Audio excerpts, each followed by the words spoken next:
Good evening, everybody, and welcome to Tuesday Night Speedrunning here on the Nick RP stream. We are back once again on MGS3 Snake Eater European Extreme because it's Albion Speedrun Collected this weekend! Ah! I'm not terrified. You shouldn't be terrified.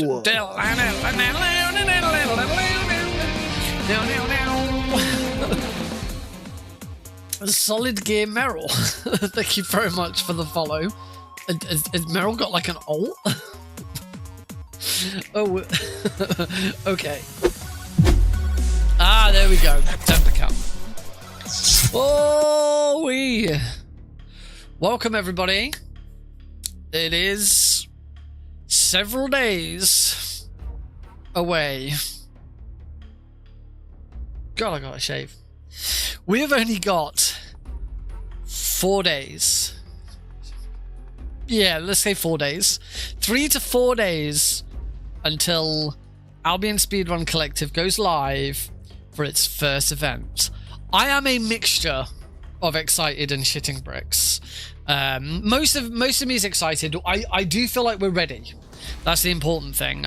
Like the package is all prepared. I've got a big. Actually, you can't see it on this webcam. Let me swippy swap the cameras. There you go. There's a big trunk. The big trunk right there. That's full of loads of equipment. It's not all of it. It's not full yet.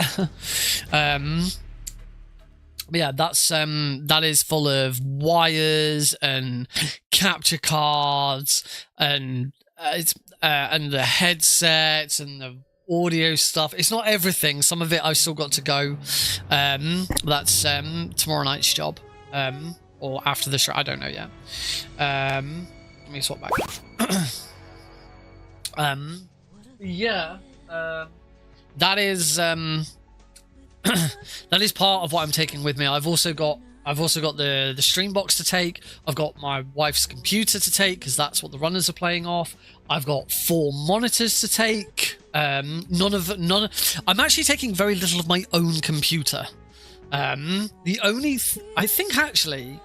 The only things of my own computer I'm taking are my controllers, my capture card, and hang on, let's turn the music down for me in my head. My capture card, and my the main thing is my audio, my audio mixer that I use. That's going to be the sort of main. That's the main audio mixer that's sort of managing everyone hearing everything live. And then I've got something else to take in the microphones and all of that. It's yeah, it's exciting. We have had unfortunately a last-minute schedule change. One of our runners reached out over. Actually, I think it was only yesterday morning to say that they can't make it now. So we pulled one of the other runners in with a backup run, which is cool. That's why you make backups. Yeah. It's all very, very exciting. It is still a little bit scary though. You know, as I've said multiple times before, this is the first speedrun event that I've ever been the main lead on. I've been co-lead before, but this is the first time I've ever completely led one, and it's also my first time doing one live at all. As a staff member, you know, I've helped. I've done some hosting for some live events, but never actually staffed one. And the first time I'm staffing a live event, I'm leading the whole bloody thing. But I'm confident. I am confident. But we've got plenty of time to set up on the Friday. Hopefully we'll do some testing and hopefully it will all work. And yeah, it should be good. I've already done like a full test of everything in the house, so. Hopefully it'll all be good. But anyway, let's get on with the practice. We're doing some more. Obviously, I'm going to be running MGS3 on the Sunday. So obviously, you want to check that out. Without further ado, we're going to get the run going. Although my controller, I obviously hadn't been pushing controller buttons enough, and my controller turned off. But we should be good now. Alrighty. As I was doing last week, I've got my eye patch. I think that's the right eye patch. Yes, I've got my eye patch. So if I am behind PB, I'll put the eye patch on to practice with. If I'm ahead on PB, I probably won't, because I might want to try and get a PB. Wasn't my live split's gone missing? Where's my live split? There it is. It was behind my game, which didn't make much sense because it's supposed to be set to always always in front. Anyway, let's no, I want to go on load game. That's how we want to get started. That's how we're going to start this run. But yeah, without much further ado, let's get started with our first run. In 3, 2, 1, giggity go! After the end of World War II, the world was split into two, East and West. This marked the beginning of the era called the Cold War.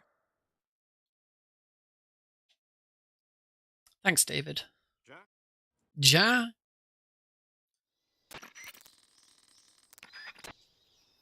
Alrighty, so obviously start in Dramuchi South. Go and get our equipment from the backpack, which is a little over here. Oh, it's like backing up into the wall there, into the tree. It's not a wall, it's a tree. Grab the backpack, and we can be on our way. Chug-a-chug.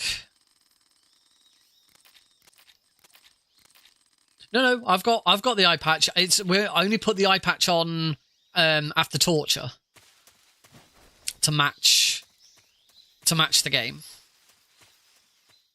Oh, gold split. Ideally, I will also be wearing a bandana, but I'll put the bandana on after the virtuous mission.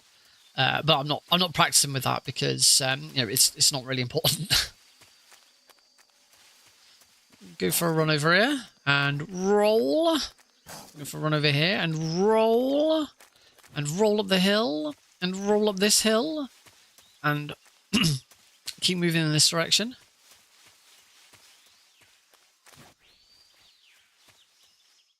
Oh, there we go. Losing time.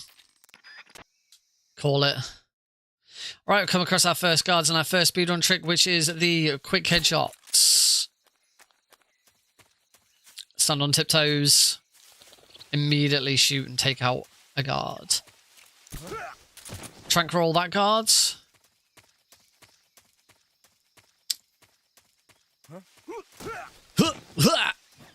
Get out of there before that guard wakes up. Lovely. Zadolinov.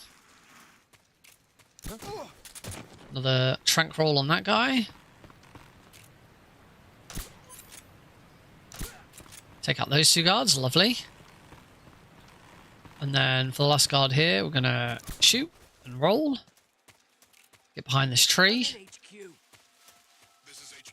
There is a schedule of the games being run. If you put exclamation mark ASC into the chat, it'll give you a link to the website, and there is the schedule on you can find the schedule on the website, which I do believe has now been the schedule has now been updated with the changed run.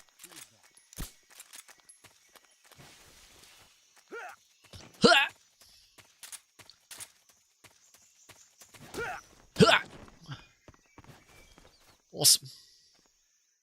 It is a cool website. We have a really great webmaster. Decky's fantastic.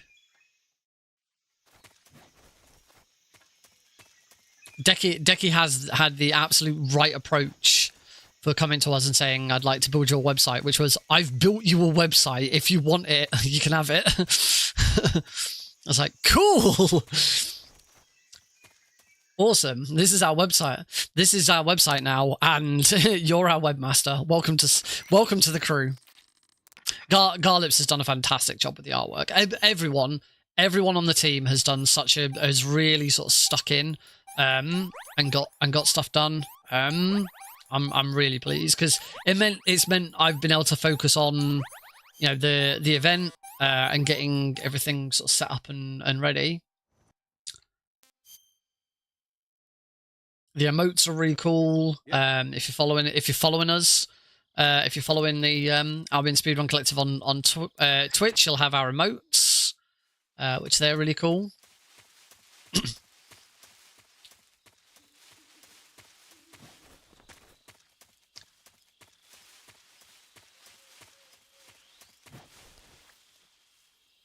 Oh, speak of the devil. Welcome, Decky.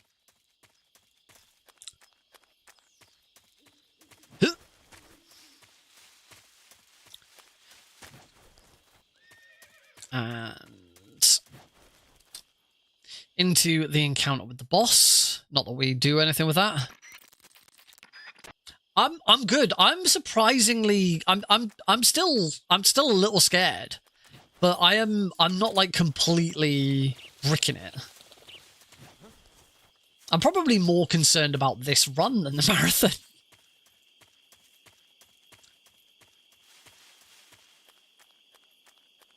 Like, I'm pretty satisfied that everything is ready and that we're good to go.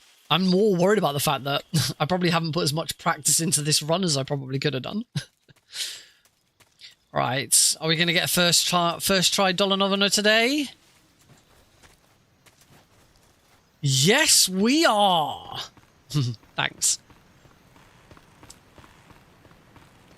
I mean, if I can do that in the run, I'll be feeling pretty good. This is going to be a big green split for us.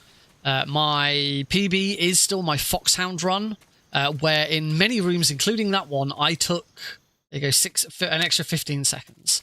I took some longer routes to make sure that I didn't take alerts. So yeah, there are a few time saves here and there in this run.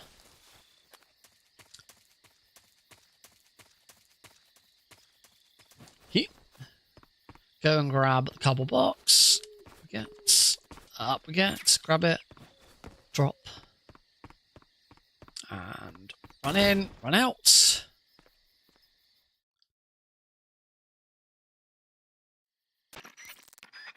First save boss.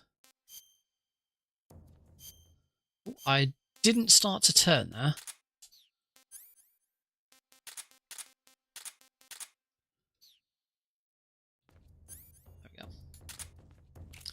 Right, shoot that guy anywhere except the head. Shoot this guy anywhere, ideally the head, but if you can't, it's not a huge time loss. Over here, stun grenade out. Throw at the floor. And get stunned. Get inside. Take that guy out. Now we will fully take out this guy that we only shot a little bit earlier. To here. Take him out when he turns. And take him out with a headshot, with a blind headshot. And that is the Ocelot unit. Lovely.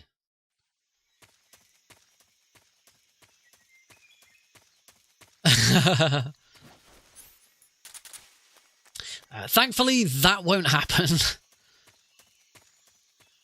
My work isn't open on weekends, and I've got Thursday, Friday as annual leave, so that ain't happening.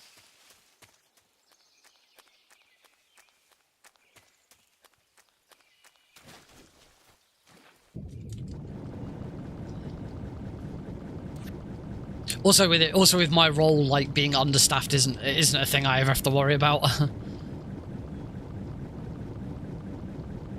I am the only person in my only person in my organization with my job role. Let's get rid of that thing. I am the staff. Yes, nobody else in the company has my job role. So if I'm not in, then the job just doesn't get done.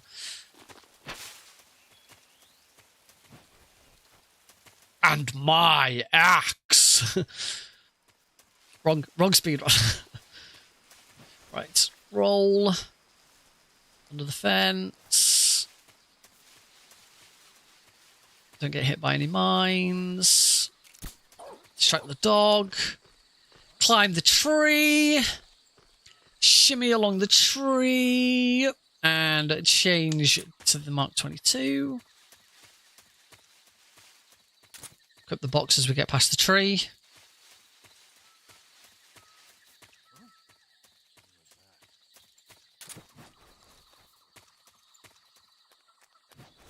Roll.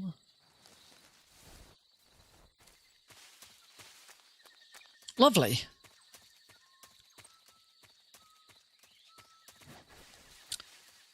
A very nice Bolshire past south. Now for past base. One of the easiest rooms in the game.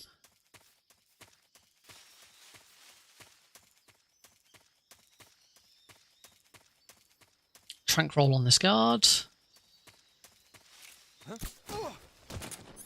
Ooh.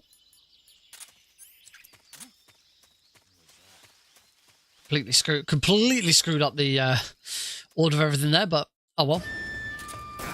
6 shots, stun grenades.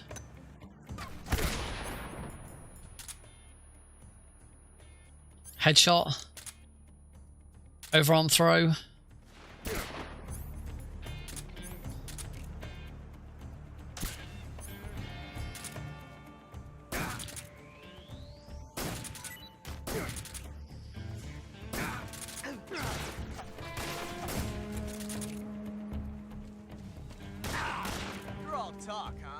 Just wait for him to come out and reload.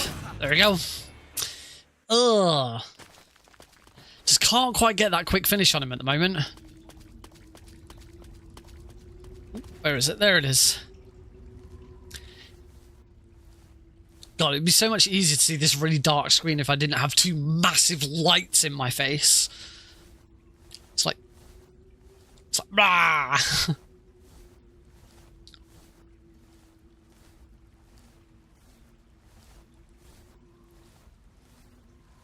Well, that's a question. Do I want to take these lights with me?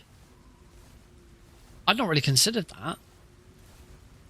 Just so that we get a bit of light on the, a bit more light on the runners' faces.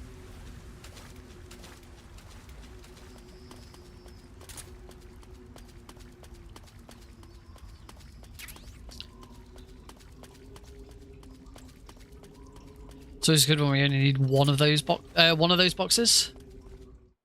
Garlips is indeed running Mr. Blobby. I do now have my next week's fast travel episode sorted, which will include some familiar names.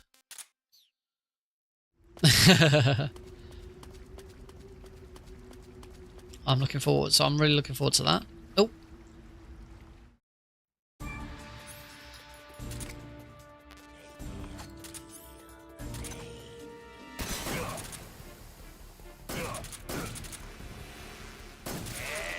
Okay. Quite sure why those didn't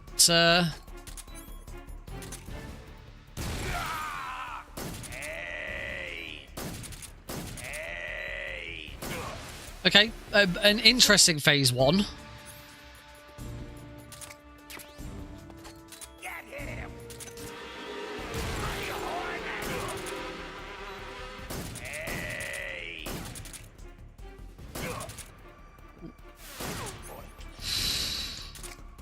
I reckon I'm going to need another, I'm going to need to use another smoke.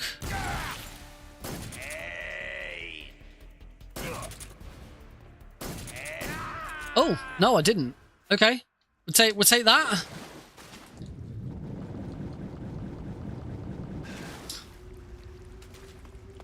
Oh, that would have been amazing. Of course he doesn't. Never mind. I would not put it past him.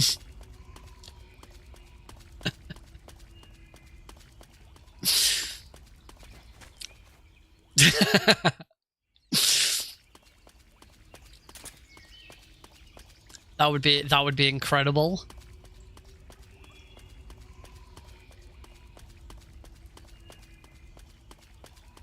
One day when we're big enough and I've got connections. I mean, who even owns Mr. Blobby at this point? Does somebody actually own Mr. Blobby?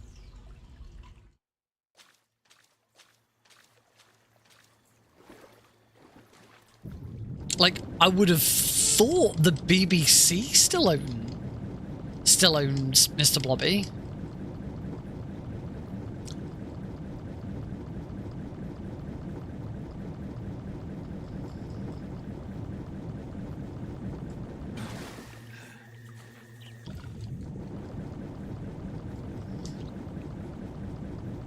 Yeah, fish in my face.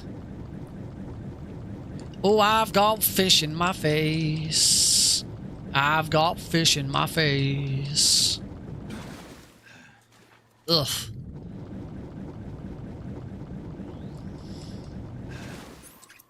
All right, now of course for the big question, can I get through Warehouse 1 in one go?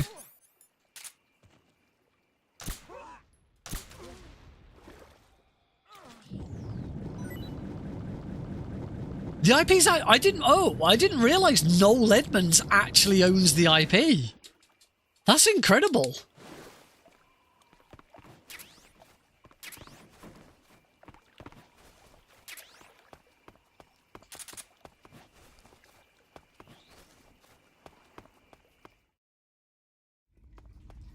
All right. Keep on rolling. Come on. Not today, apparently.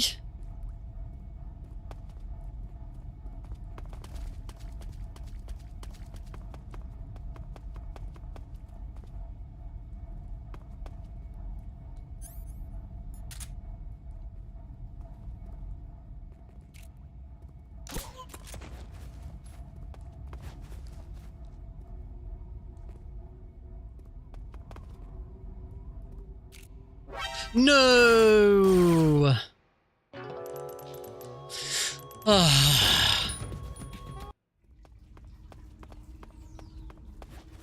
It's not quick enough.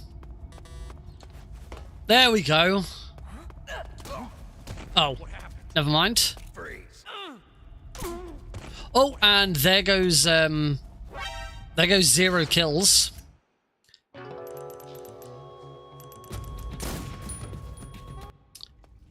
Oh, I hate this freaking room. I really, really hate this room.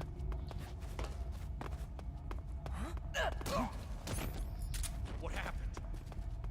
Nope. I knew I was getting spotted there. Wasn't anywhere near. I wasn't close enough to the stairs. 32 seconds ahead I was. 32 seconds.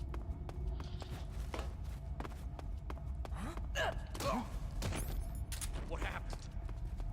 That's fine. There we go. What's wrong?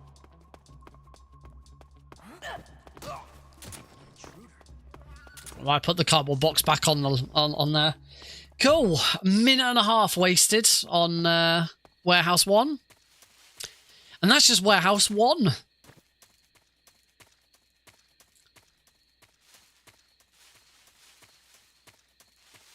Never mind Warehouse 2 yet.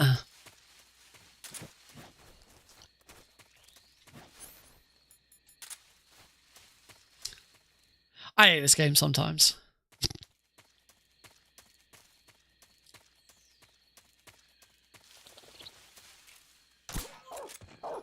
Come on, Nick. Sometimes that is how it be. Sometimes it does be, come on, Nick.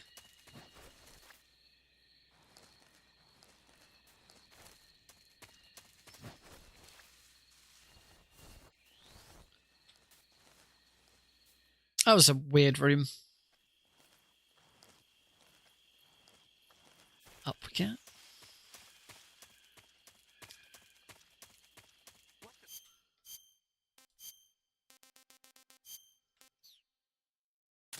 Not so fast. Huh? Not so fast. All good. Into the lab.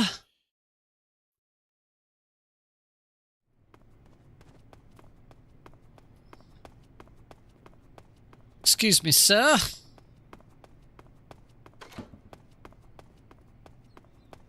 I have to run before I lose all my hair, like all of my other fellow scientists.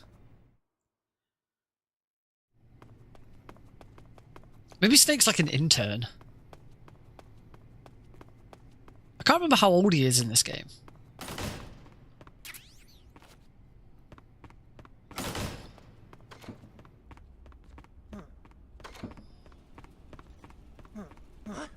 The enemy. I think he's like early 30s at this point.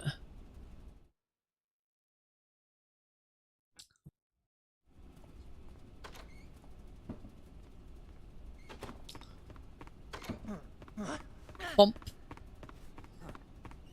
Warehouse 2 has got a big time save. Probably not enough of a time save. But Warehouse 2 is the main one. And I think there's another big one somewhere. The Fury. There's usually a time save for the Fury. Pretty sure I would have equipped the fire.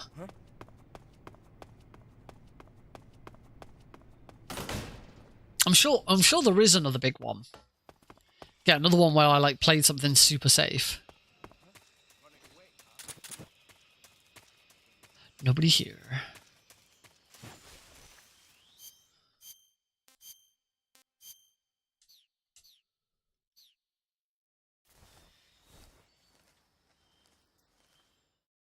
Oh, I forgot to do this bit.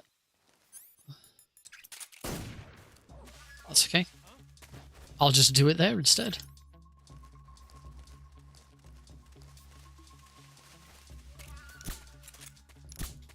There we go, got him twice. Huh! So it's a stun grenade.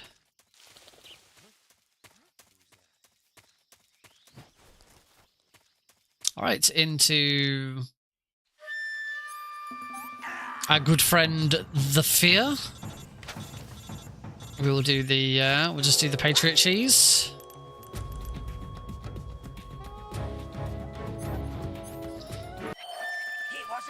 Stun grenade at the floor.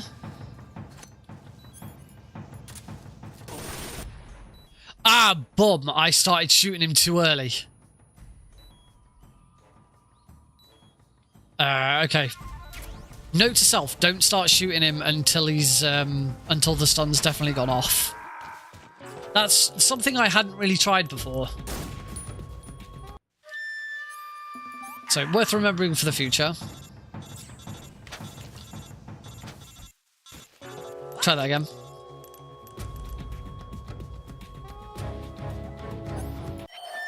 He wasn't dead after all.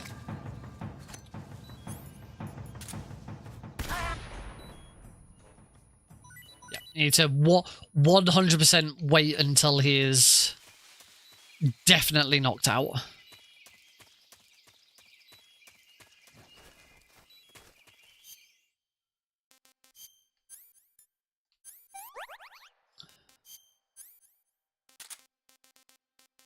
Oh no, keep no. Keep the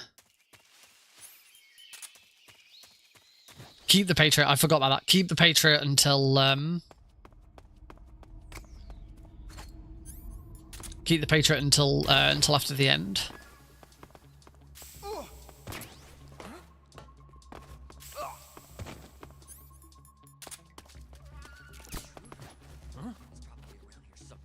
Ah, I bloody caught the frickin' wall.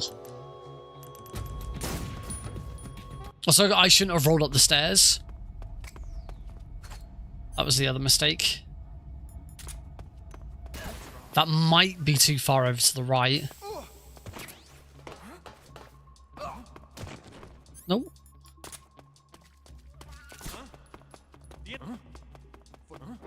What? No! Why did he turn around? That guard shouldn't turn around.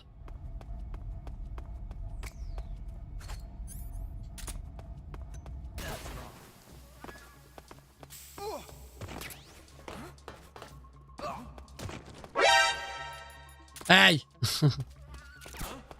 That's not funny. Okay, I don't know what to do. We have got Bexy running Tomb Raider. That is correct. That's not far enough over. I think that's not going to work. I'm going to get spotted. Oh, that did work.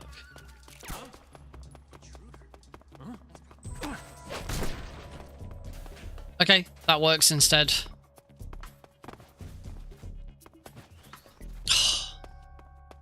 Still not liking Warehouse 1 or 2. Really just need to... I just need to sit and do both of them for 10 minutes. Back to back to back to back to back. Over and over and over again until I've got them right. I hate both those rooms so very much. There are safer ways of doing both rooms. And certainly if I've gotten to Warehouse 2 and I'm still on Foxhound, I probably will. Oh, I shot the wall rather than the tree. Come on, Nick. Get it together. You're better than this, he says, going up against a wall.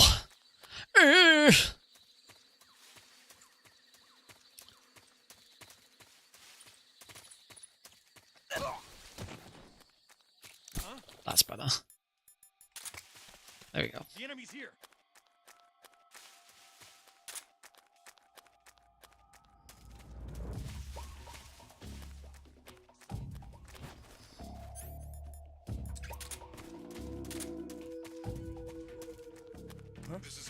Slam. There we go. Phew. Losing more time.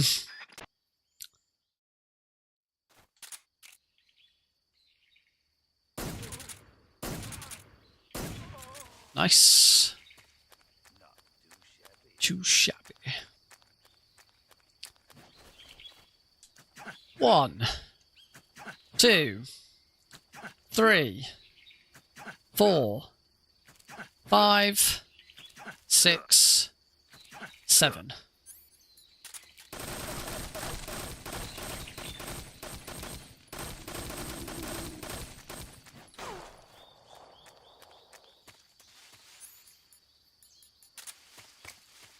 All right. There'll be a stun grenade flash here. Punch, punch, spray. Punch, punch. Hold him up. No.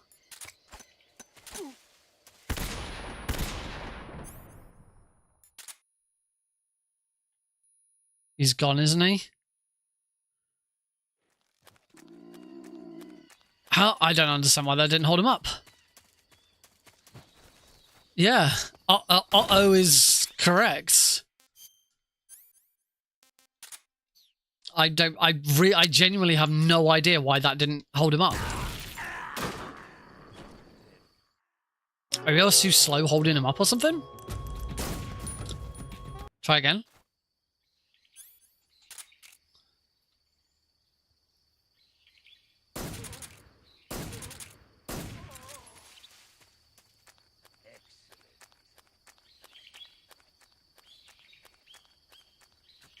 One, 2, 3, 4, 5, 6, 7. I am going to do 8. I decided to only do 7.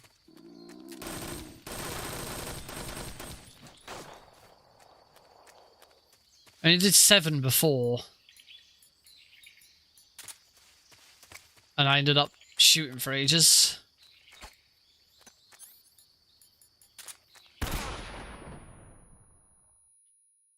Punch, punch, spray. Punch, punch. Freeze. Worked that time.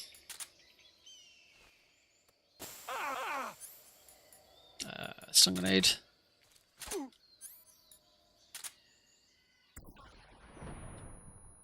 You know what? I'm going to go back to doing this one. Smoke grenade.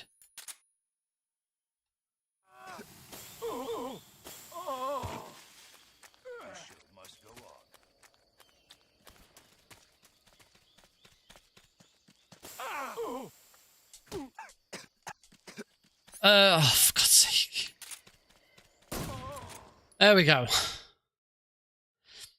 Yeah, I think I'm going to go back to using the smoke grenade. I don't need the smoke grenade later anymore.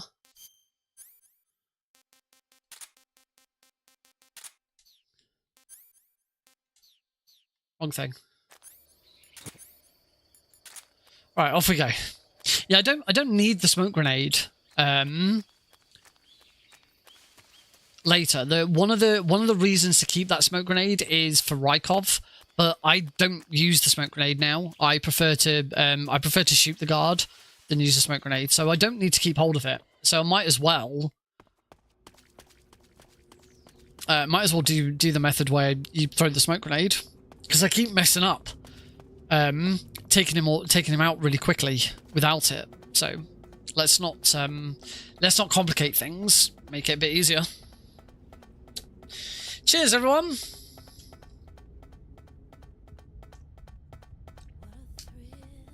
To Jack Daniels and Coke in a can.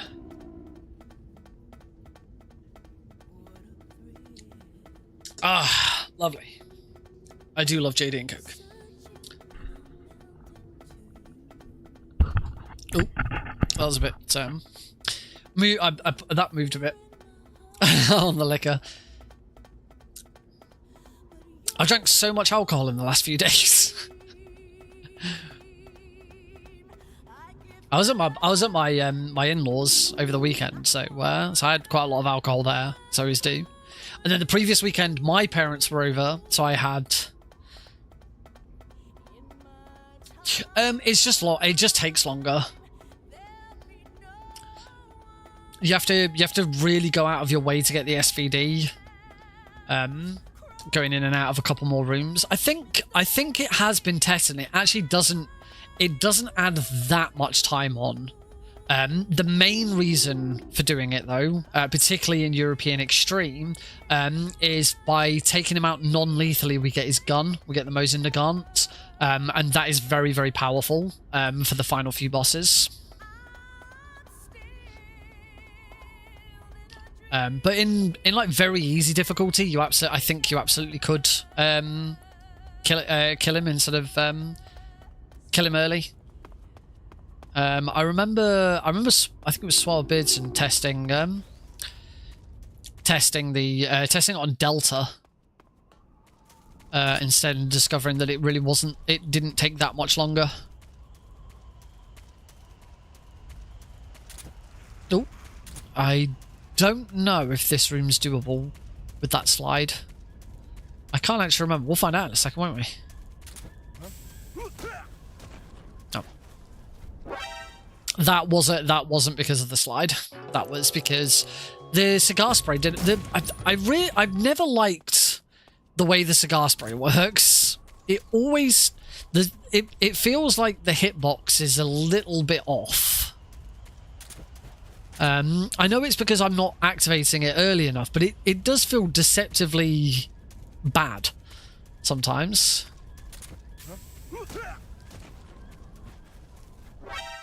So there, that guard didn't get hit by it again. Why didn't that guard get hit by the cigar spray?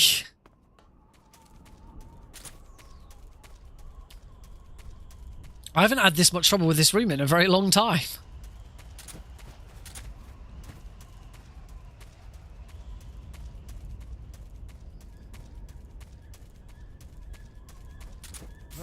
There we go.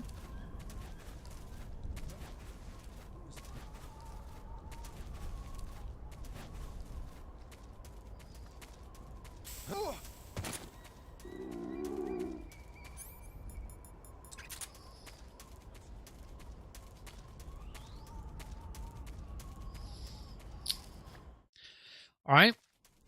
Interesting room. Take that guy out. Grab some of these. And then take that guy out.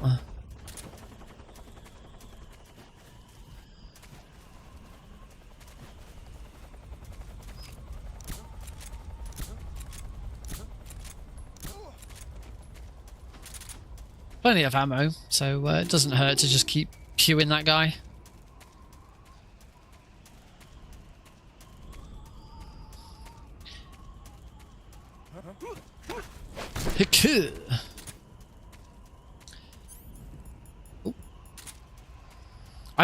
So one thing I really haven't tried to optimize in all this time is optimizing those menus.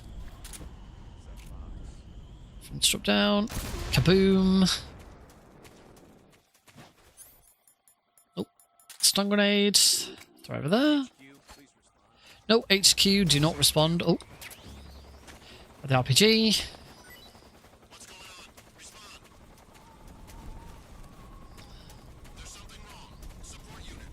Into mountaintop. Do not equip the cardboard box. I'm going into mountaintop. Hide my footsteps.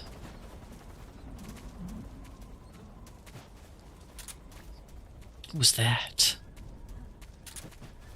Who was that? And that guy should go behind there. I don't know why he sort of takes that weird route, but he does.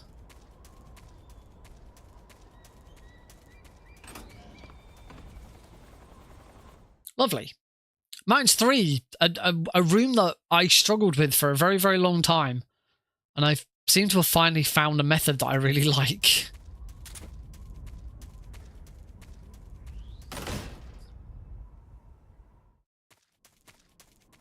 Just the silence in your footsteps with the grenade at the start is really helpful.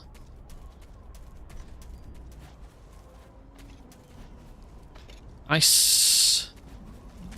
Lovely. Liquid. That was really good. Ah, hello, Deagle. Snake, did you like my sunglasses? Oh, you'd point a weapon at your own brother? Hey, buddy.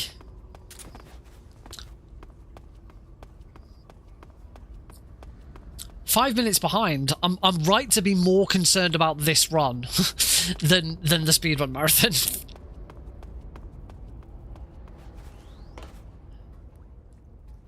All right, into everyone's favorite boss. He's over there.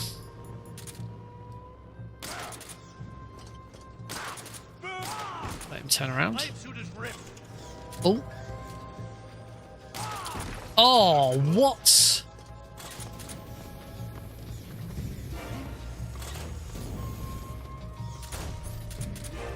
Oh, God. Ah! Oh.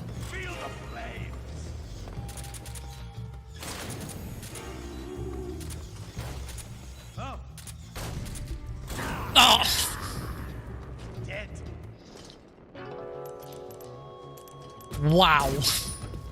He did not want to be nice to me.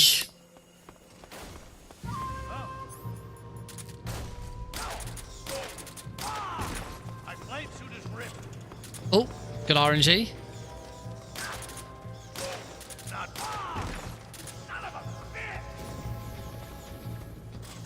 Oh, and then perfect RNG on the... Bloody perfect RNG on the second go. Don't you just hate the fury? Ah. Twitch is bugging for you. Oh. Is Twitch bugging for anyone else? As usual, Twitch is telling me that my stream is unstable, but it always tells me that my stream is unstable when I'm also streaming to YouTube.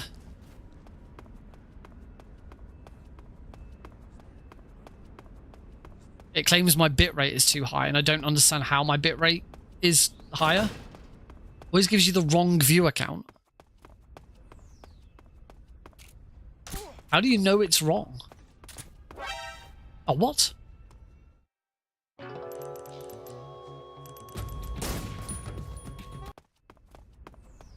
I hate to tell you this, but now my streams really are that unpopular. It says 2 for me right now. Oh, okay. Oh, but it was probably 2 when you first joined.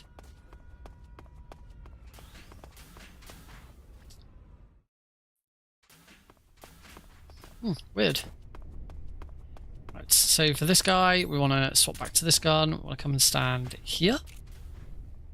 Oh, I stood a bit too far over.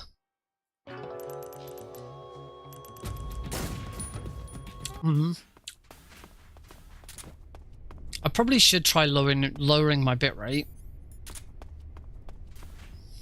That's better.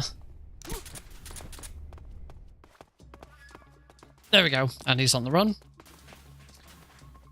And bump. Grab. Go. I say, Twitch always tells me that I'm unstable when I'm streaming to both Twitch and YouTube at the same time. And I'm sure, I think if I remember correctly, I'm using Twitch enhanced broadcast, but not automatic. I've like set it to do what I like only one stream, and I don't get it. I can't remember. I'll have to have a look. Ooh, I looked a bit too far over there.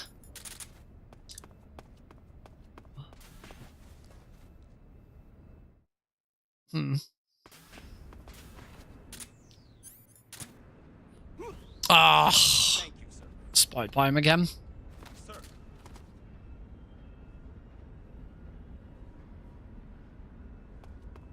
Oh. Also, if you're gonna do that, don't then salute them. Sir.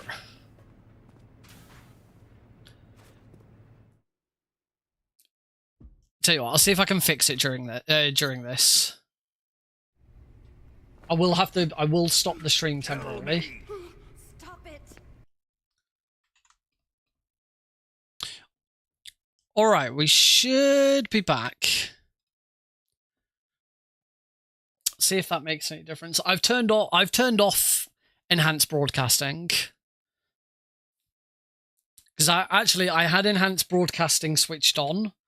I had it only set to one stream, but I had the bitrate automatic. And for some reason, the bitrate was still sending out at like over 7,000. Now that the stream's resumed, YouTube tells me that my connection is excellent.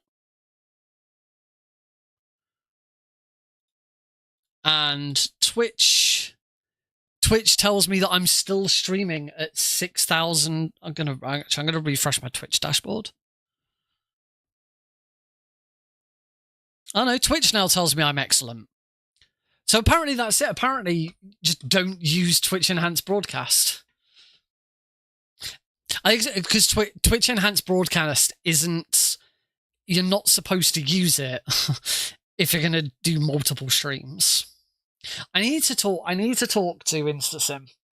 Because InstaSim uses Restream.io, but doesn't have any watermarks on the stream, which... but claims he doesn't pay for it. So I don't understand how he's got no watermarks on his stream. 1, 2, 3, 4, 5, 6, 7, 8, 9, 10. How he's got no watermarks on his stream and doesn't pay for it. Right, wait for him to step forwards. There we go. Also, I need to. I've got the Twitch stream running on the side, and I can see it, and it's annoying me. Gold split. What's that sound? Ooh, baby, what's that sound?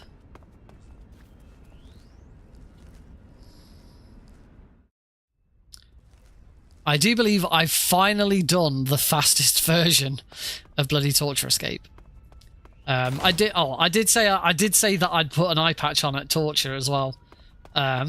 So I'm just gonna close one eye until a moment where I could put the eye patch on, because technically that's all Snake's doing. Oof. I mean, I say that's what Snake's doing. That's not what Snake's doing. Oh, what?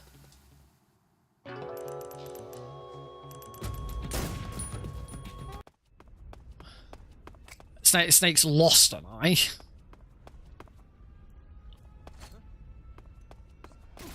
Oof.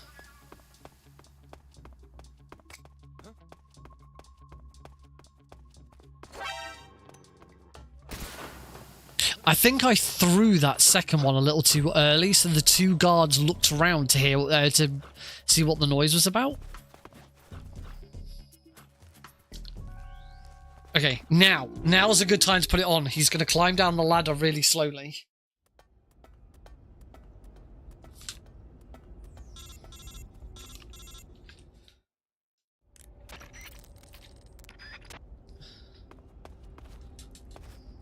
There we go. Oh, on the ledge. That's slow. Oh, and I forgot to get the cigar out.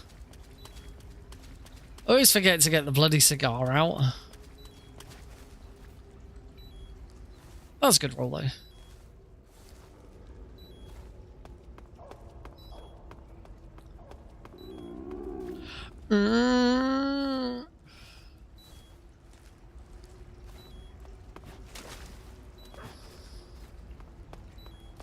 I did today start watching the European Extreme Tuxedo Guide.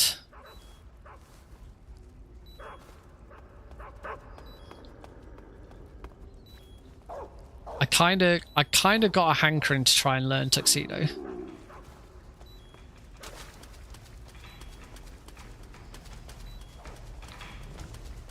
So for those who don't know, that is wearing the tuxedo in every room of the game where it's possible to wear the tuxedo. So for example, you wouldn't wear the tuxedo here because it's not possible to wear the tuxedo.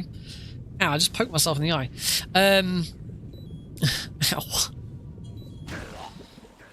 Ow. Which gives you a terrible camo rating, as you can probably imagine. You can't CQC whilst using the tuxedo. I don't know why that limitation exists, but it does. And I think that's it. Well, other than you can't wear the animals camo, so you don't get the benefit of the animals camo.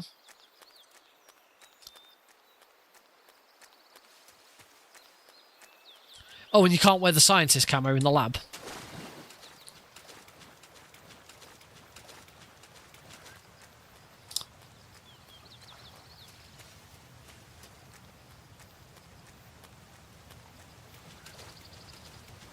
So yeah, it is a lot trickier. Oh.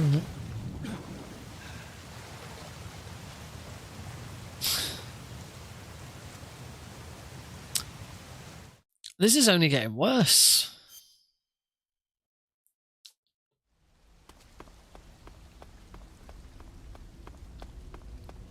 My eye patch is not comfy. It's like folded in for some reason. It's just like folded in and pushing against my eye. Have I got it the right? I've got it on the right way around, I think.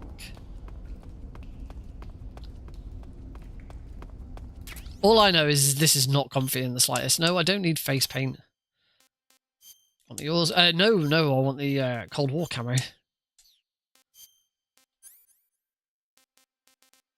Cover box B. I'm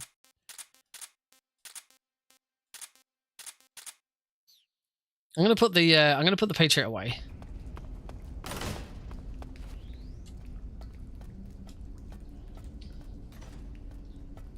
Try and fix this thing.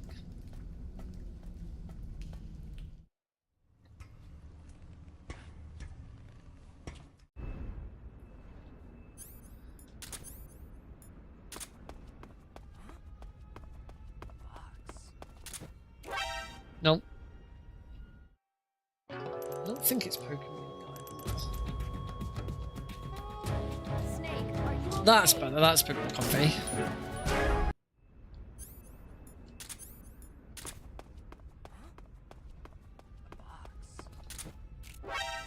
Why'd you keep coming over here?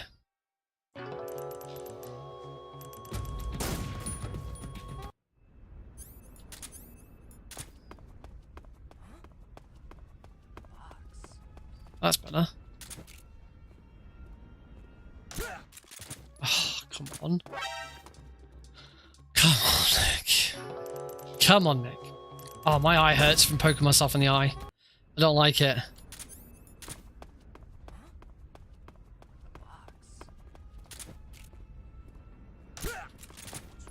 There we go.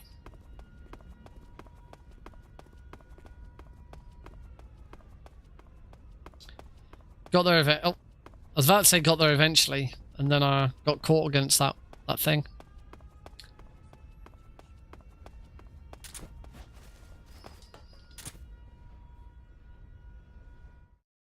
My eye hurts.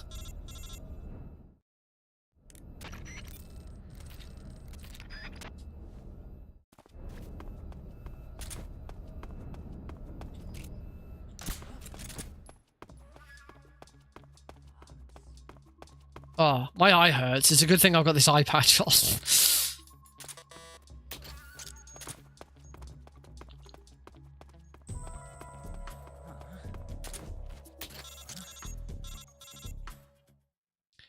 Chicka chick.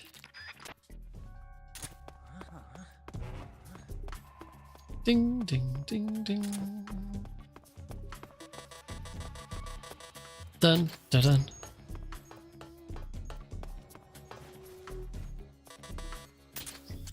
Done. On to Volgin. So, Volgin. Run up to him. Grab him. Throw him to the ground. Shoot him once in the back. Okay, that's not what's supposed to happen.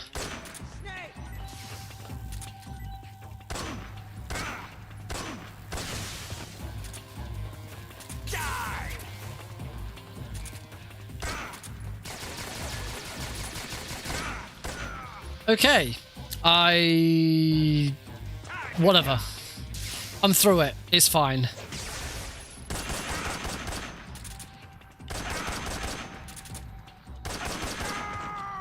And phase 2 was fine, so we're good. We're through. That was very strange.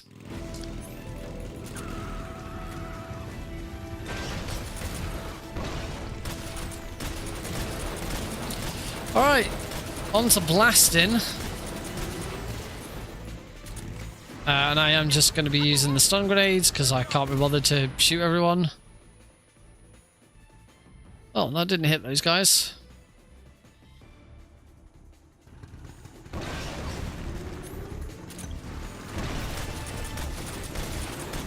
Right, let's get some damage done. As much damage as I possibly can.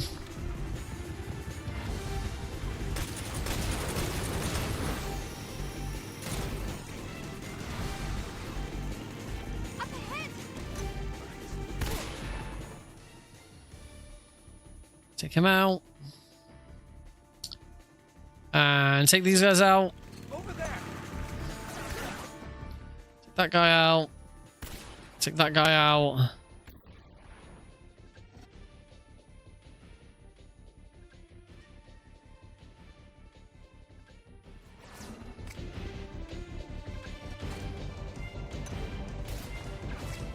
I think it's possible to take those guys out with a...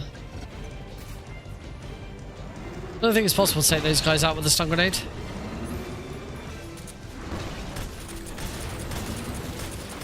Maybe I'm just going to take damage from this whole time, does it?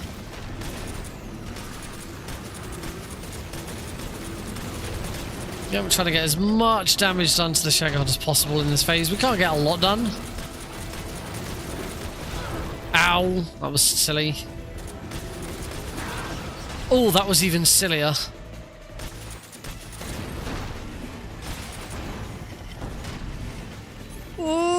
me, that is not good health.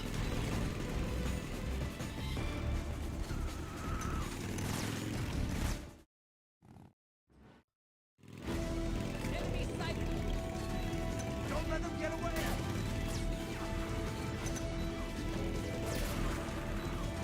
There they are.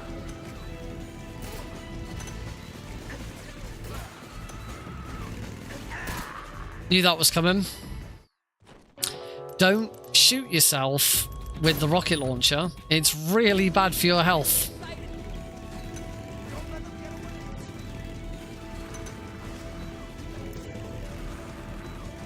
There they are.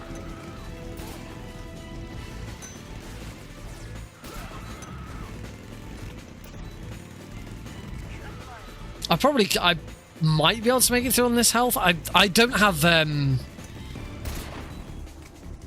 I don't have any life meds.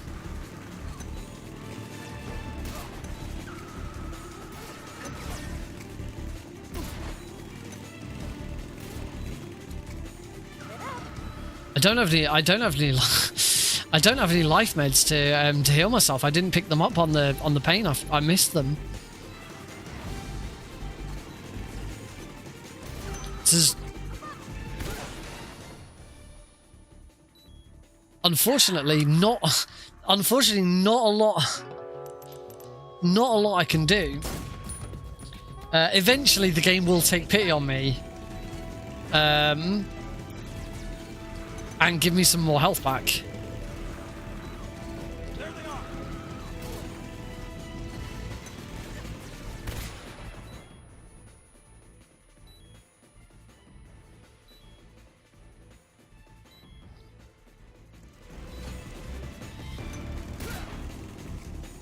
But I don't know how many deaths you have to have until that happens.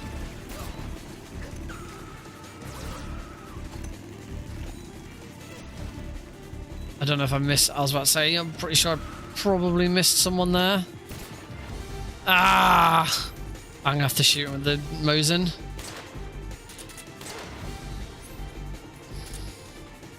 Oh, there's two more. Not doing very good at this. This has not been a very good run, has it?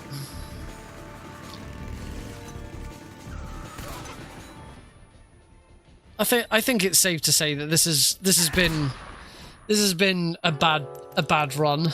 I think I got shot by the guy with the rocket launcher. Now do you give me? Now it gives me more health. There we go. So after 3 deaths, I get some more health.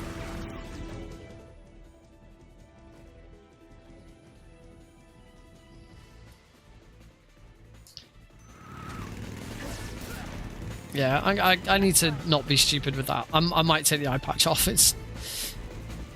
I'm really struggling since I apparently hit myself in the eye.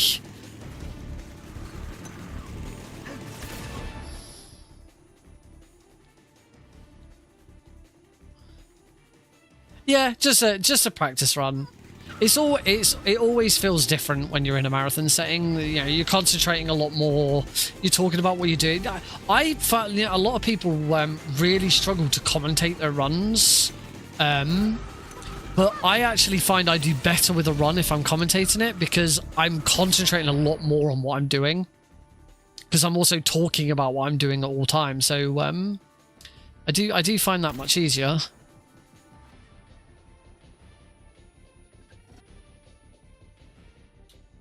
Oh. Yeah, I'll try my best not to poke my eye out during the marathon. I mean, some of that is going to depend on whether or not the milestone gets met. It's not currently live on Tiltify. The donations are live on Tiltify if you do want to drop us a donation early. We do have 2 active bid wars. One to choose the Claire route for the Resident Evil 2 remake run, and one to choose the outfit that Lara will wear in the Tomb Raider 1 remastered run. Though we might have to be careful with that one. Oh, almost certainly. Bexy did message me to say that apparently in the latest patch a new bug's been introduced where whichever outfit you pick doesn't get retained as you progress through the levels. So it would mean that she'd potentially have to go into a menu and re-equip the outfit at the start of every level. So we're going to try and down patch it to see if we can avoid it, because if not, I don't want her to have to go into the menu every single time at the start of every level, because that sounds really annoying for her to have to do and manage. So if that's not the case, we may have to drop that bid war. Is the only thing with it, only thing I've been a little disappointed by with this marathon is that we really don't have many incentives. We've got 3. We've got two bid wars and a milestone, and it would have been a target incentive, but as there's only the one, there didn't seem much point in making it a target incentive, and we can just make it a milestone and everything goes towards it regardless. Could just stipulate level 1 only, but it kind of feels like a bit of a waste.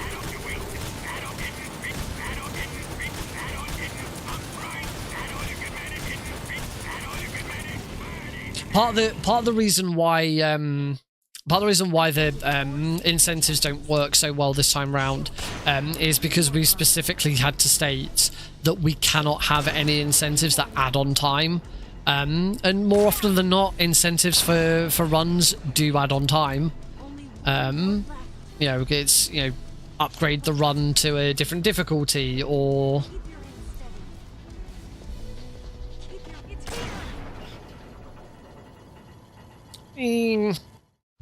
It's less about the time, the time that's shown on screen, and more that it's just going to be annoying for her to have to change it every single time.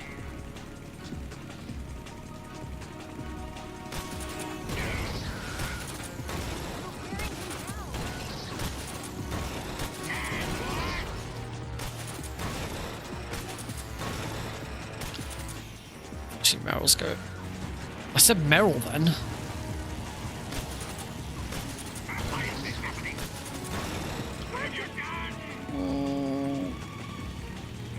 Might be able to get the loot back.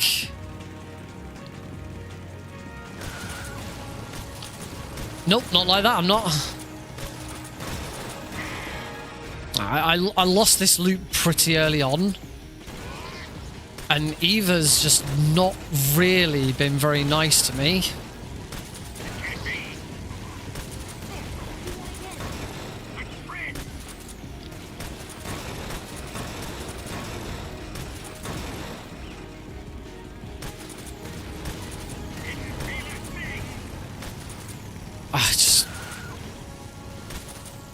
This positioning just sucks.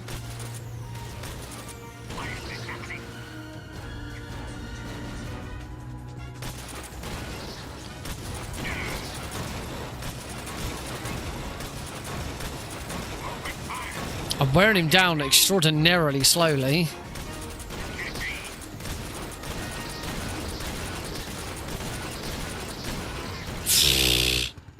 Awful phase 1.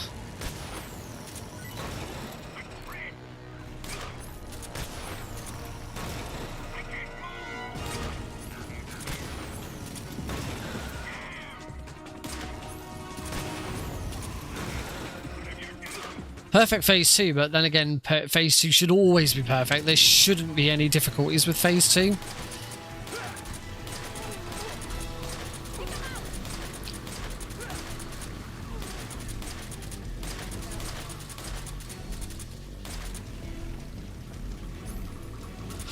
Oh dear. So yeah, that's the thing. We've got a very, very strict time limit with this marathon. You know, we can't go past. We're not allowed to go past 6 PM on Saturday. It's not as bad if we go past 6 PM, but Sunday we're not allowed to go past 6 PM at all. It will be a hard cut off if we're behind. So we've not been able to afford to take any donation incentives that add on to. I said if it's maybe 5 minutes, we'd assess it and see. But what I might suggest to runners throughout the day is if we find that we're massively ahead, as I might say, oh, could we? We're ahead, guys. Has anyone got an incentive that does add on an extra, even if it adds on an extra 10 minutes? We're 10 minutes ahead, so let's go for it. It's one of the reasons why you sometimes have setup blocks, so that you can add it. You can make up time if you're behind, or pull back some time if you're ahead. You can slot another run in. The only problem with them is if you've got nothing to put in its place, then you have got just a long break. But it's one of the things we were told by the convention. Is the one thing that they don't want to see is nothing happening. They say if it's gonna happen, if we're gonna do this event for them, the thing they want to see is that we're actually we're there and we're running. And we're not just not doing anything, because we're taking up space, we're taking up equipment, and at the end of it, they've got all their customers there. Everyone who's attending the event is a customer. It's paid to get in, and they don't want to go into the room and find that an area of it is just sat there at a loading screen. Which is why we haven't added any setup blocks. We're trying to keep intermissions as minimal as possible, and playing Crash Bandicoot: The Wrath of Cortex on hardware was banned. I don't know if anyone understands that joke.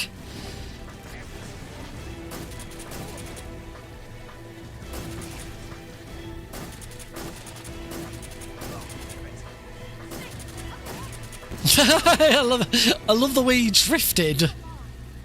Oh shit, I should probably shoot that log.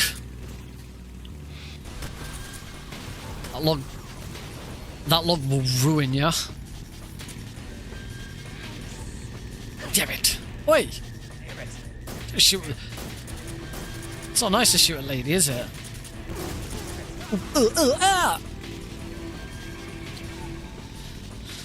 Alright, into Lazarevo North.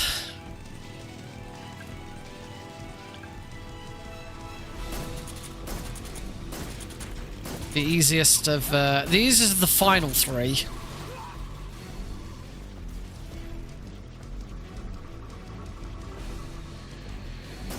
In my opinion.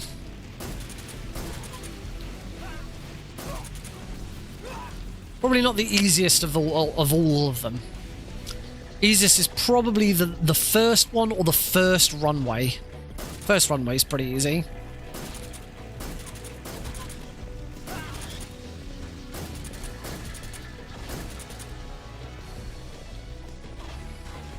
Here they come! I've always liked the idea that these guys are just out here waiting for you. Like, why? Why are these guys just sat around over here? Oh, quick! You best be on your bike out in this big area just in case some dude comes by on a bike.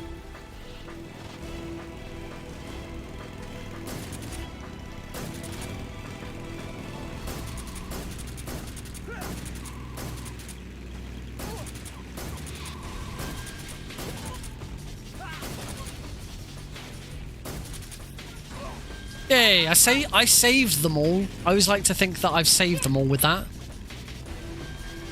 Didn't kill them. They've all been saved from a horrible pit. Horrible fiery pit. My eye hurts.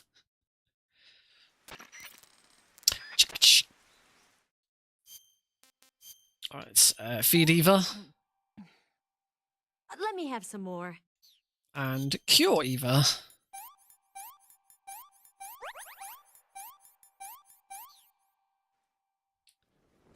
Oh, sugar.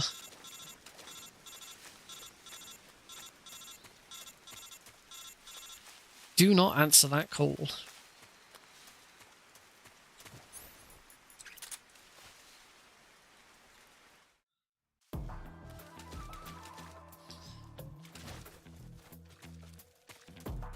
You know what sucks? What I've learned today sucks. It sucks when the trains aren't running and there's major roadworks going on at the same time. It really, really freaking sucks. So I had to drive to work today. You may have noticed that I've been, well, certainly at the start, I've been a lot louder today. Yes! We can be loud! I do have neighbours. I should probably keep it down a little bit. But Heidi and Alex are not here. I am home alone. Have been since yesterday. So I went to my in-laws over the weekend for Easter. Had a really lovely time as always. I really am very, very fortunate that I get on so well with my mother and father-in-law. You always hear horror stories about, but it tends to be men and their mother-in-laws. They just don't get on. Like, nope. I love my mother-in-law. She's wonderful. She can be not so wonderful at times. But she's always lovely to me. But anyway, yes, we had a wonderful weekend at my in-laws. But Heidi and Alex have stayed. I've basically come home to go to work for 2 days because it's a 2-day working week for me this week. So yesterday was Easter Monday, so that's a bank holiday in the UK. And then I've got annual leave Thursday and Friday because I'm getting prepared for the marathon.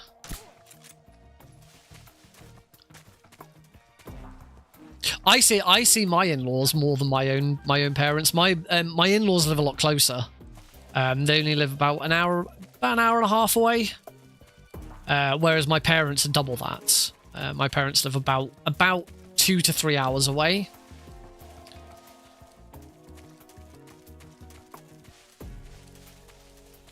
I do sometimes joke that I feel like I get on better with my in-laws than I do with my own parents. Depends what kind of mood everyone's in. But yeah, Alex is obviously on. Let's see what you're made of. Alex is obviously on holiday, on holiday for Easter. Heidi's a school teacher, as I'm sure you all know. So she's on holiday for Easter. So they're enjoying some extra time there. I'm going back on Thursday. Because it's also my mother-in-law's 70th birthday, or this weekend.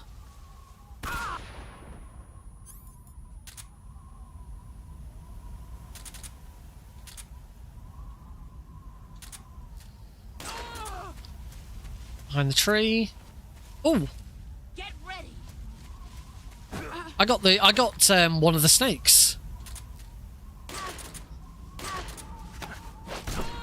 Wonderful. Perfect, boss. Hey, Johnny. Long time no see. Welcome. Oh, that sucks. Yeah, over here,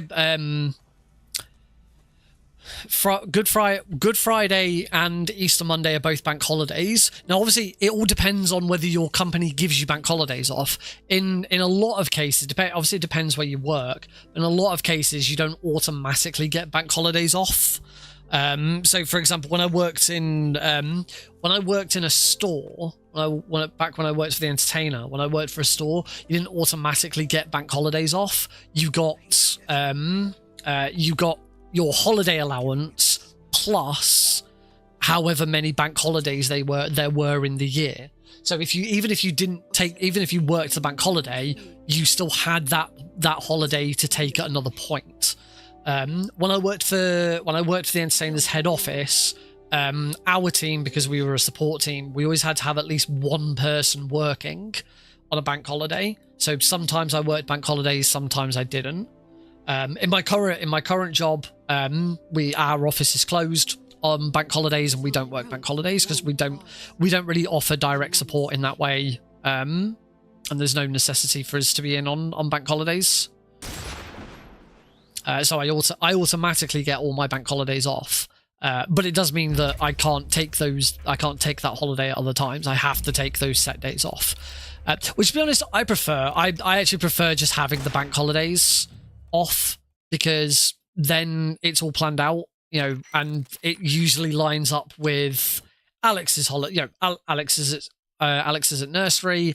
Alex doesn't go to nursery on bank holidays, so I can guarantee when a bank holiday comes up, we're both off. Heidi's a school teacher. Schools don't open on bank holidays, so that we get, again, that time is off. Oh, well, not a very good. I've just realised that I'm letting the credits roll rather than I've been skipping. I shutting down and going back to the main menu before the shootout, but I completely forgot. I did get a couple of gold splits. Apparently, I got one in Rockville Bereg. I don't quite know how I managed that. Trains run. Oh, of course, trains run every day. Crap.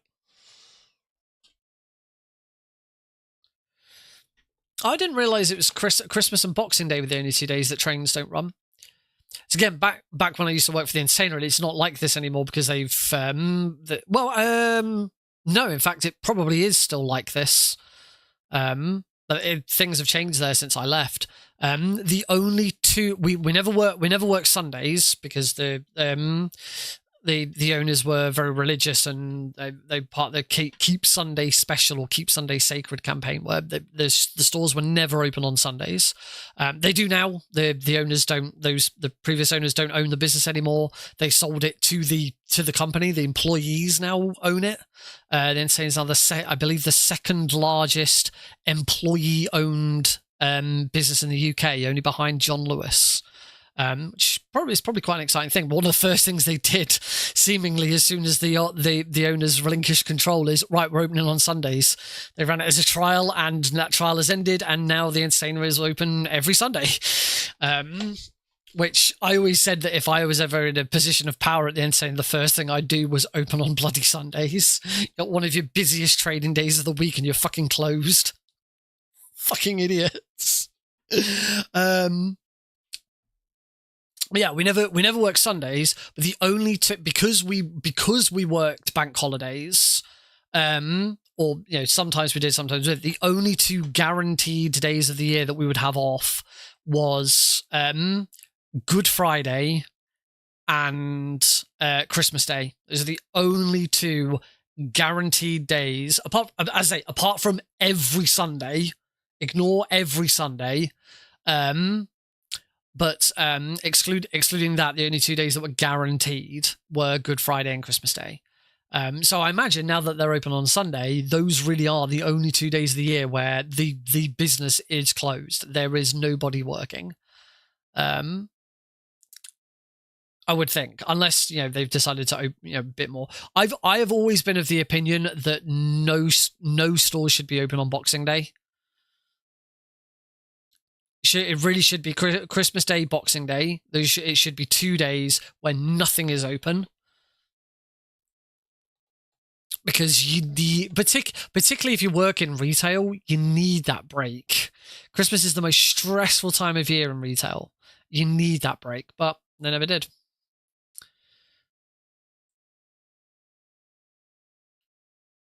That makes sense. Yeah, there's not really much point in trains running if there's nowhere for people to go to. I really do think the whole country should just shut down on Boxing Day as well as as well as Christmas Eve. It's not Christmas Day. It's not necessary, in my opinion. But yeah, as I say, in my current job, I get every bank holiday off now anyway, so it doesn't bother me. Around Christmas, so around Christmas, I always get Christmas Day, Boxing Day, and New Year's Day off, and then I get one more free day. The entire office gets it. It's a set day. It changes every year. They always pick the day that seems the most appropriate, depending on what day of the week Christmas and New Year line up. Because we don't work Saturday or Sunday. We don't work weekends. It's Monday to Friday only. There are some people who might work weekends, but for the majority of the office, it is Monday to Friday only. So like if Christmas Day is Wednesday, then Boxing Day is Thursday. So then this one extra free day that everyone gets off would probably be Friday, because it makes sense to do that and give everyone then no one's working Saturday or Sunday, so everyone gets 5 days off. Yeah, which is really good. But yeah, that day is set, but it changes every year. I wonder what it'll be this year. Last year it was much later. I would check, but I can't. Oh, I can view a calendar on a different monitor. What might it be this year? This year, Christmas Day is a Friday. So Christmas Eve is Thursday. So we'll work Christmas Eve. Friday have off for Christmas Day. Obviously, Saturday, Sunday we don't work. Monday the 28th is a bank holiday in lieu of the fact that Boxing Day was on a Saturday. So I imagine we would probably get Tuesday the 29th off. I think they'll make it Tuesday the 29th. Because I don't think they'd make it Monday the 4th. It's not usually a good idea to make it a Monday, because then Monday the 4th, we're all back, new year, new working week, get started. It doesn't make sense to postpone the start of the new working year till the 5th. That doesn't make sense. So I think it will probably be Tuesday the 29th. Or it could be Thursday the 31st. May give us Christmas, New Year's Eve off as well, but that doesn't usually. I don't think it's ever been New Year's Eve. No, that's what it could be. So yeah, but it's nice to only have a 2-day work. Unfortunately, I am spending both of those days in the office just because I've got so much on, and lots of meetings and stuff. I probably could have gotten away with not being in the office today, but so I live in Aylesbury, and I work just outside central London. Not quite. I am one stop off one of the central London stations. I won't tell you which one, because I don't want people to know where I work. But the train line that I get, part of that train line is down this week, so I can only get so far until I have to get off my train and change to the London Underground. So it just means it's going to take much longer to get in. And also they've cut the number of trains that are running in between, so that the timings just don't work. It's like I either get into the office like 45 minutes early or 20 minutes late. So I drove today instead, because I'm on my own. Heidi and Alex aren't here. I've got the car. I thought, well, I'll drive instead. It's a long track. Driving, it's quicker to take the train than it is to drive. Wasn't too bad on the way there. Getting out of Aylesbury is always a pain in the ass, but once I was out, it wasn't too bad. But coming home took nearly 2 hours. Not on a normal day, I leave my office just after 4:45, and I'm home just before 6. It takes me slightly over an hour to get home. But today with the driving home. I left the office. By the time I actually got in the car, because I had to park in a public car park because there was no space in my work car park, and there isn't any space for it tomorrow. Luckily, it's a pay and display car park, but I get to claim it back because I can't. You know, they're not going to They're not going to make me pay for parking at my own place of work. So by the time I actually got to the car and got out of the car park, it was 5:15. So that's already half an hour later than usual. And then, yeah, it took me well over an hour and a half to then get the rest of the way home. Because apparently one of the other roads into Aylesbury has got roadworks and is closed. So everyone trying to get into Aylesbury went the same way I did. And so I was on one brand new relief road. It is a road that's specifically been designed to ease traffic. And I was sat on that one road. A journey along that road should take 3 or 4 minutes. And I was stuck on that road for 25 minutes. It's like, what was the fucking point? Ugh. It sucks. I'm not driving tomorrow. I am gonna, if I end up being 20 minutes late for work, I'm 20 minutes late for work. I'm not doing it again because it sucks. It's shit, and it's not worth it. I was thinking of going live early tonight, and then that happened, and I needed to eat, and no, I didn't.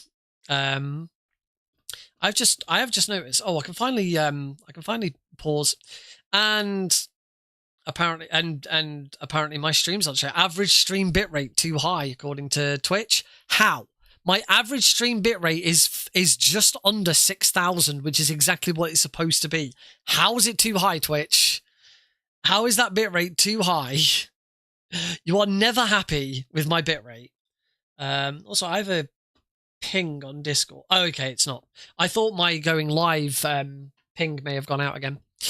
All right, let's take a break. Give me a chance to grab another drink, stretch, all of that, and then we will do another run and hopefully do a little bit better. Try and get into a better mindset. So yeah, we will be back after these usual messages.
everybody, welcome back to Tuesday Night Speedrunning here on the Nick RP stream, where we are preparing for the Albion Speedrun Collective's first live marathon!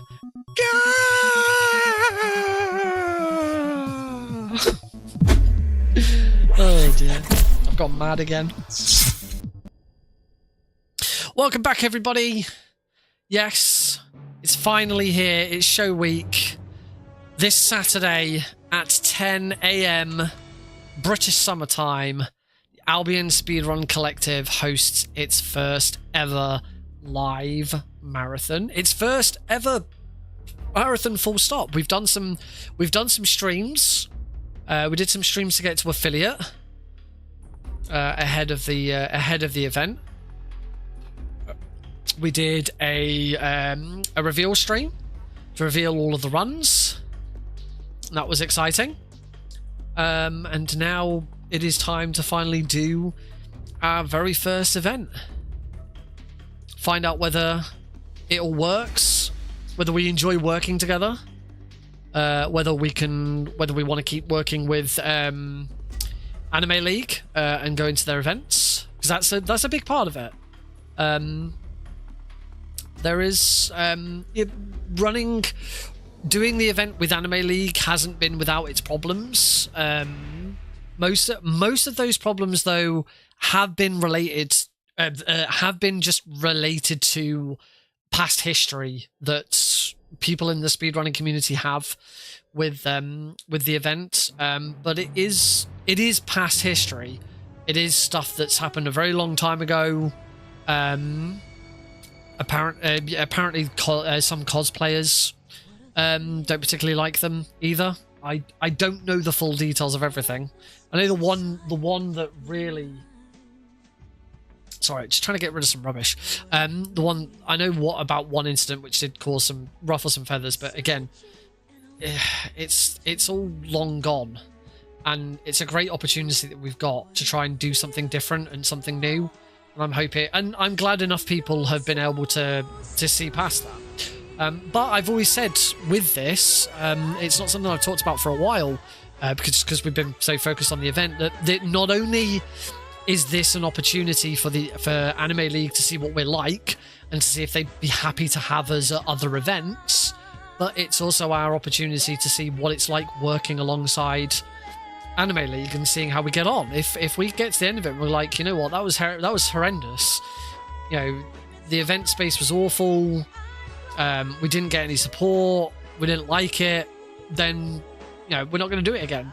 But as I've already staffed for one of their events, I already have a good idea of how it all works and how it all runs, and I'm not too worried about that.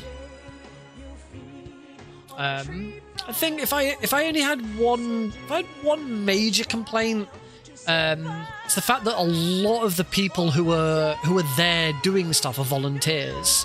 They take an awful lot of money in ticket sales. Yet most of the people that you see working there are volunteers, which feels a bit off. On the other hand, they get free entry into the event. They do get lunch. They do get lunches, or they get a lunch allowance. You know, they are then free to spend time at the event having fun and, you know, not paying to get in. So bit of not. I think it's still. I do think it's still weighed slightly more. It's considerably more in Anime League's favour. But hey, apparently the model works for them. I can certainly say, apart from doing our events, I have no intention of volunteering for them again. I've done it once. Once was enough. I have no intention of doing that long term. Because I mean, it's also not tailored to people like me. It's tailored to younger people who want to go out, get some experience, whether that's work experience, social experience. You know, if I'd been, you know, straight out of uni, yeah, I probably would have done if I'd known about it, and you know, I'd have gone and I'd have got some experience and, you know, tried to look for opportunities and stuff like that. But we'll see what happens. You know, it is, but it's now no longer a make or break situation, which is kind of the other funny thing about this.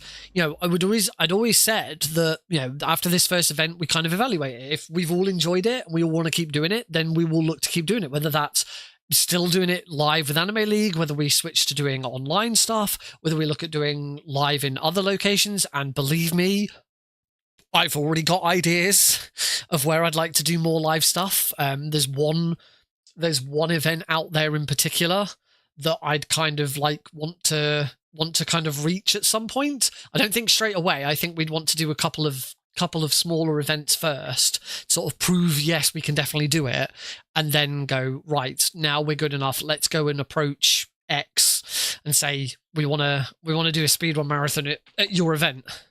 Not Insomnia. It's not Insomnia that I'm thinking of, because Insomnia, I want to see Insomnia be stable, because it's not before we got it, attempted to get involved with Insomnia. It's not Insomnia. It's something different.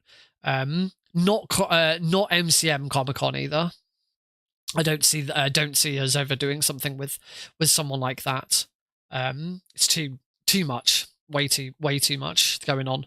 No, there is one other event that I've seen that I think we'd be a really good fit for if we could get there. You know, there's the option of doing our own live events on our own, you know, renting our own space and making our own thing of it. You know, a bit like, you know, how GDQ and ESA and UKSG and all of that does stuff. But I think I wouldn't, ideally, I wouldn't want to just drop doing stuff either with Anime League or with someone else. I like the idea that we'd have options so that we could do multiple events throughout the year and give more people the opportunity to come and join us.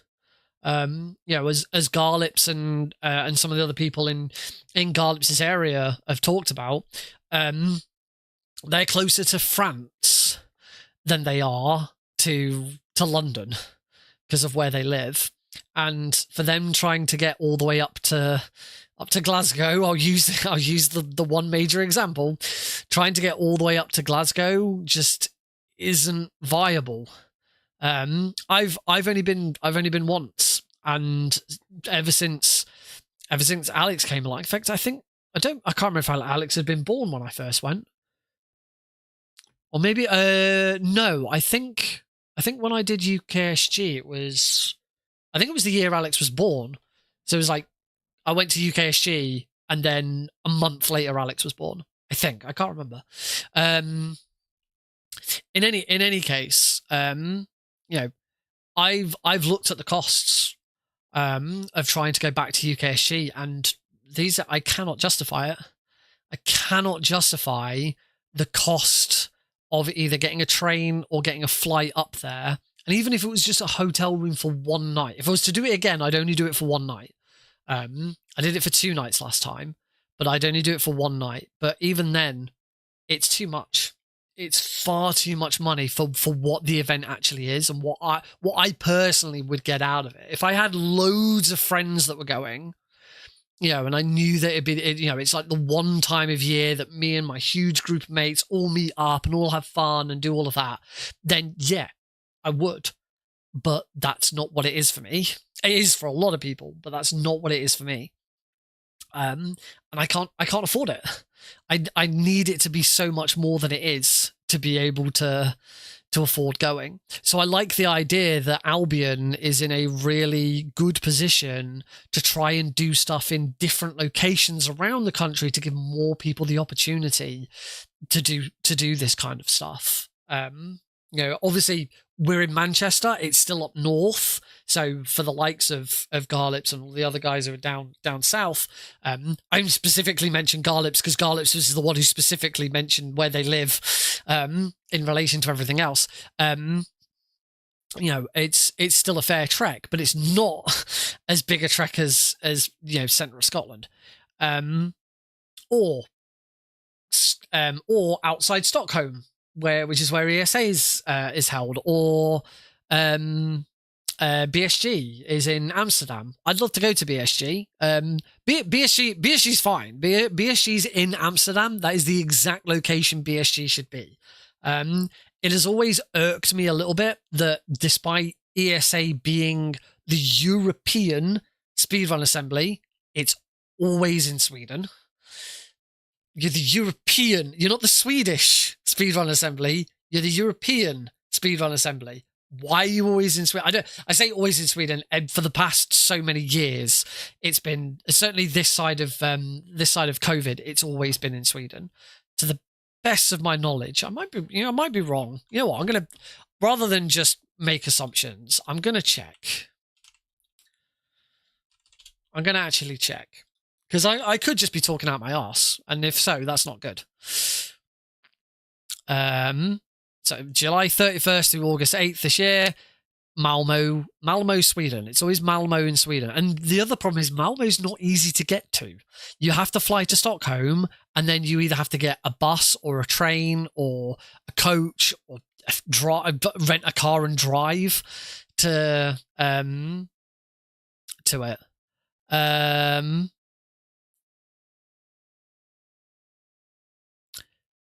So it used to be, when it started in 2012, it was in Skövde, which is in Sweden. Then it went to Växjö, which is in Sweden. It went there in 2016 and 2017.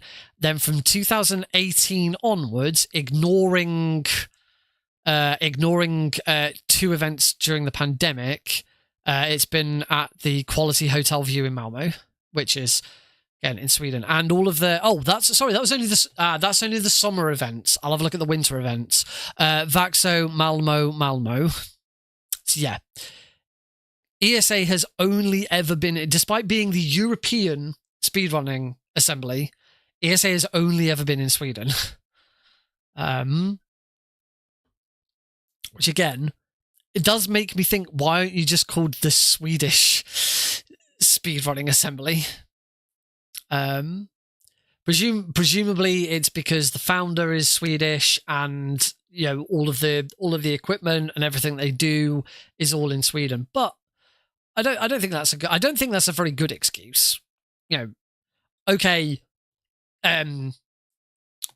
GDQ is always in America, but America's a very, very big place, and they go to lots of different states. You know, they have 2 events every year, which are always in different, those 2 locations are different. All right, they use the same location each time for each one. So, for example, SGDQ has been at the Hilton in Minneapolis for, I think this will be its 3rd or 4th year in a row. It was the same place I went to. It's still there this year. And then the AGDQ one has also been in the same location in Philadelphia for the past few years, although I think that one's changing. I think that's been announced that that's changing. No, I'm pretty sure. Yeah, it definitely has, because I remember then, like, the Philadelphian speedrunning community that I work with, then sort of reached out to everyone like, oh well, GDQ's leaving Philadelphia. Well, don't worry, we're still here. You can still do stuff with us. So yes, no, it has definitely already been announced that AGDQ next year will not be in Philadelphia. It's going to be somewhere. Oh, I just reset live split. It's going to be somewhere. I can't remember where off the top of my head. You'd think as GDQ staff I'd know this, but I can't remember. I did get told before it was made public. But I do know for a fact it has been since. It's not Chicago. No, it's not Chicago. I can't remember. I can't remember where it is. But it is somewhere. It's somewhere different in the country. But yeah, you know, America, you can almost treat every state in America as its own country anyway. So it's a bit different. So it has always irked me slightly. I understand that it's probably easier to do it that way, but it has always irked me slightly that the European speedrun assembly is only ever in Sweden.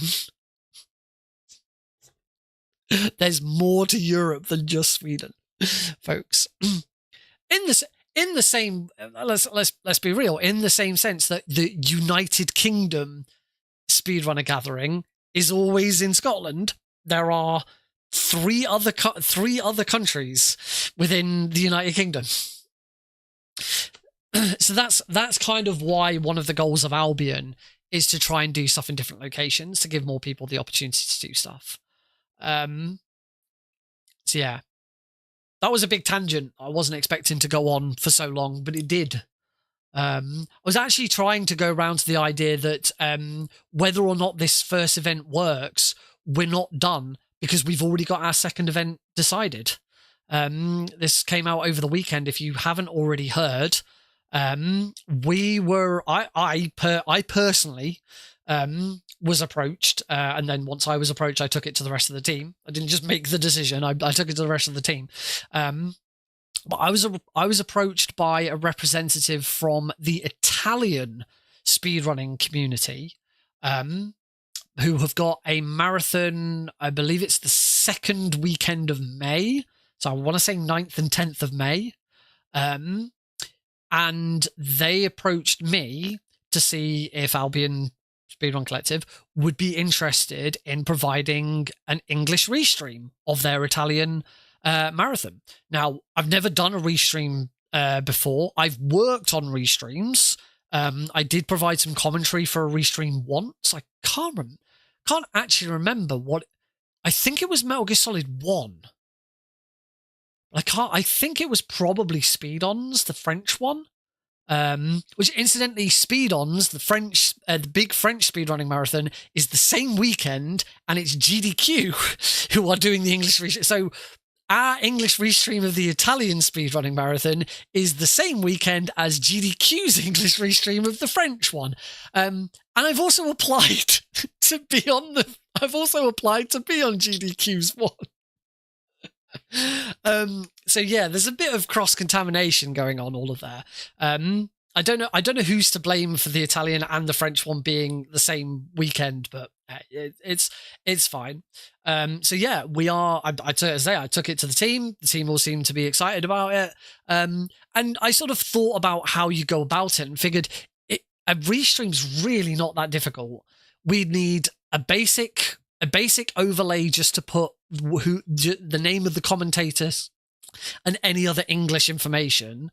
We just show their stream. We don't really need much more than that. And all we have to do is reach out to get commentators, and that's it. I don't think I'm missing anything from that workflow. It should be fairly straightforward.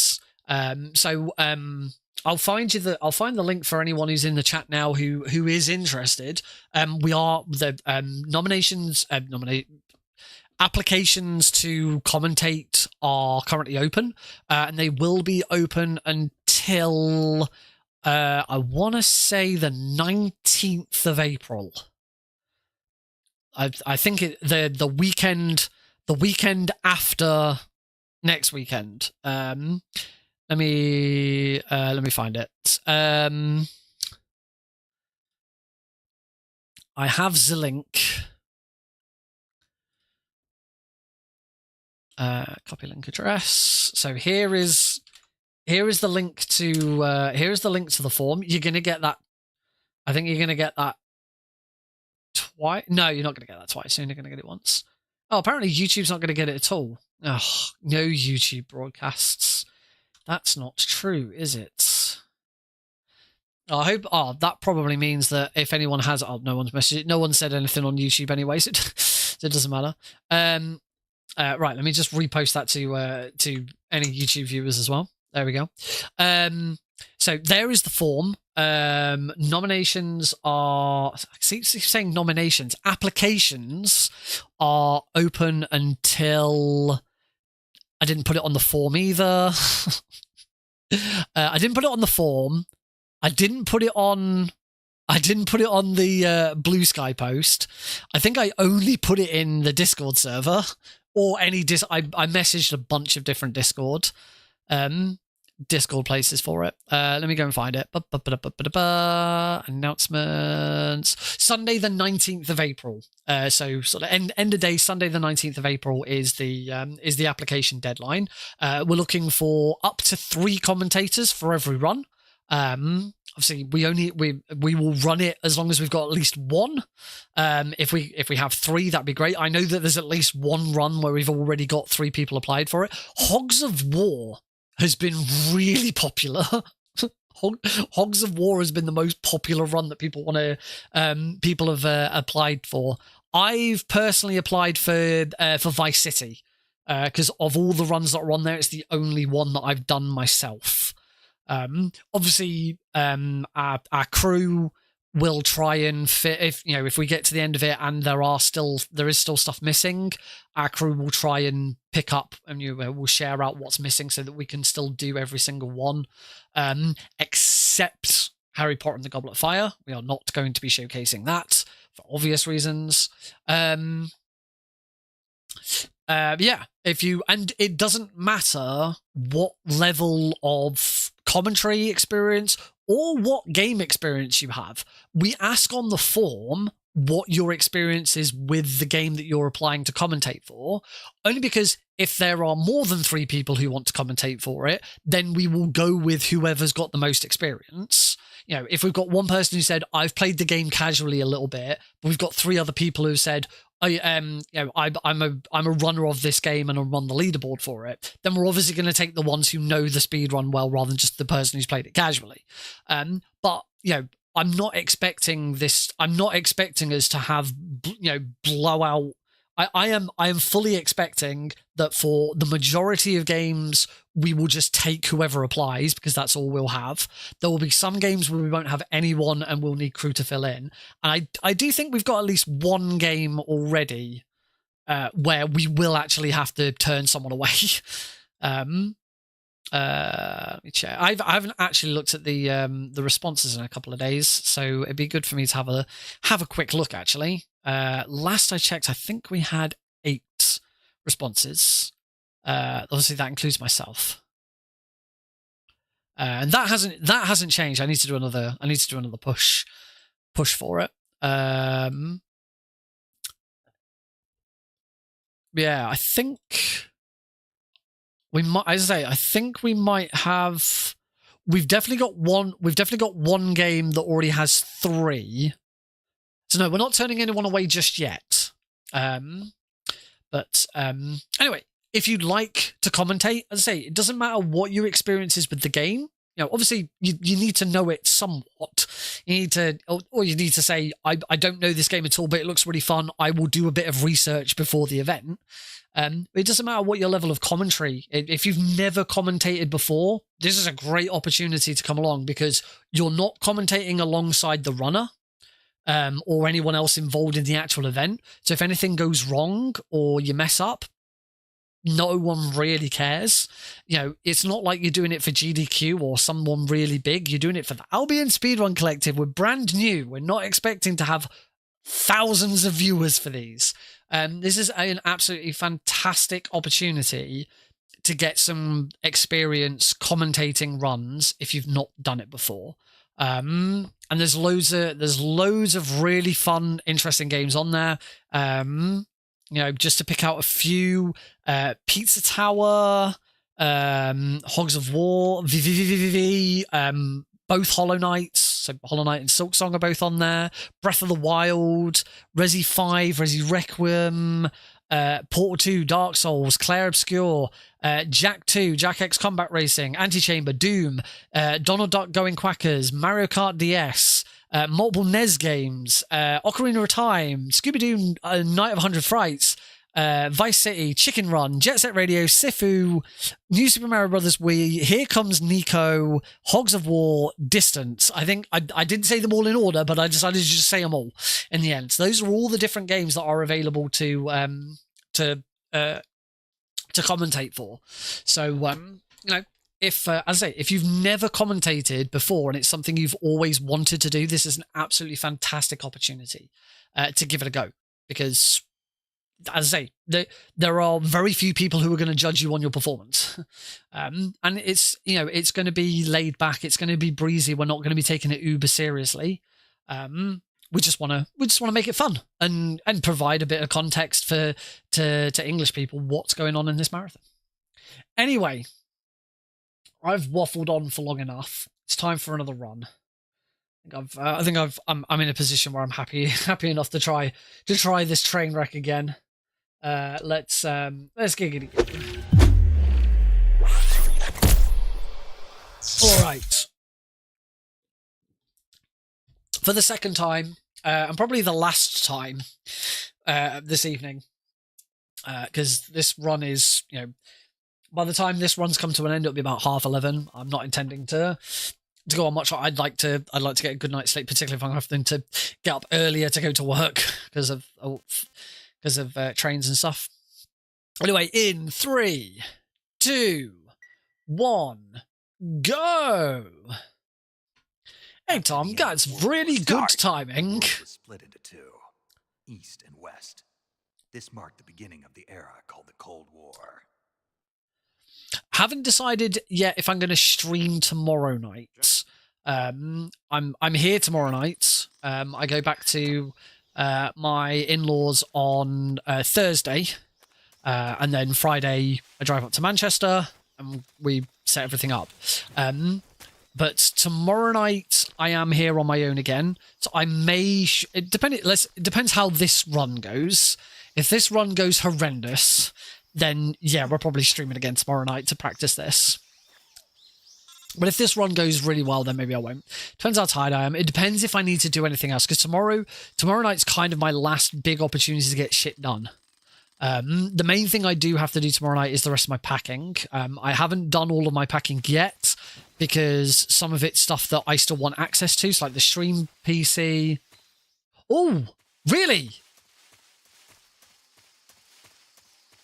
Like, is it just like someone's filed proceedings?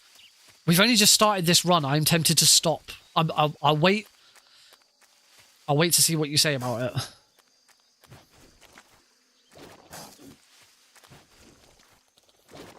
Is it because he basically threatened genocide? Because that's a thing that the US president did today.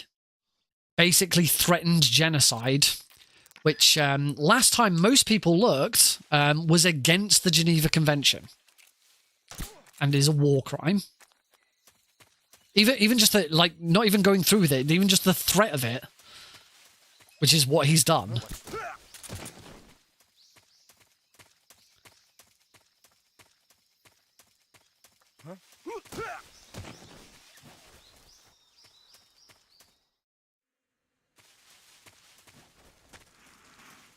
But the only reason the main reason I'm a bit skeptical is because Trump has already been impeached, and it did nothing. He got impeached, and then he was made president again. It's Congress's website, 13 separate articles, high crimes and misdemeanors.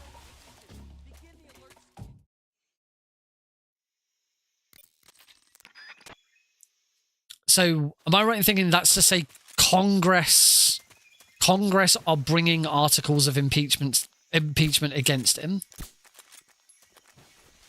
Which therefore means it's still got to go through the same, yeah. So it's still got to go through the same process that it did last time.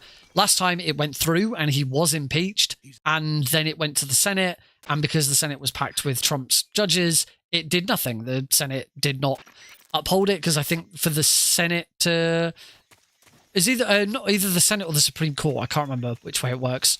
It has to go through by 2/3 rather than just a majority, and because it was packed with Republicans, it did not go through.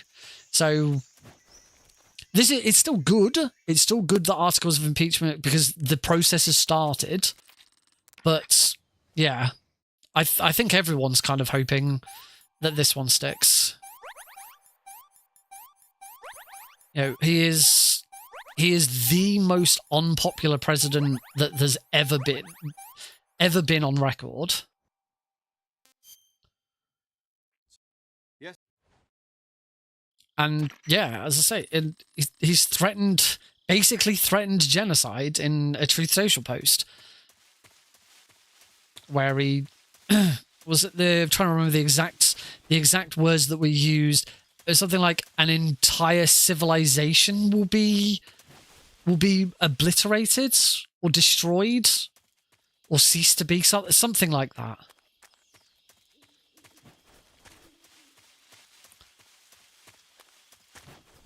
So it's good that something is finally starting, but I won't hold my breath just yet.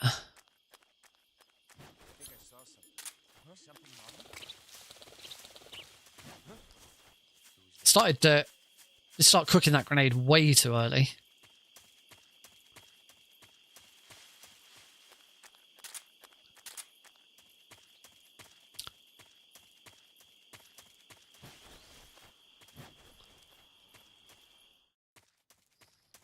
I wonder if this means that we have some Republicans who've finally grown a conscience.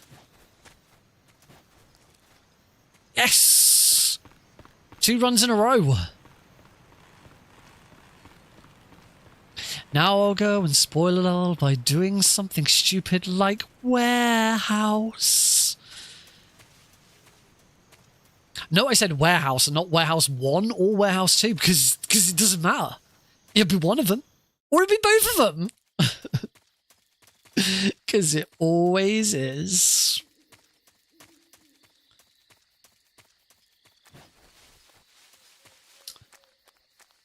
Well,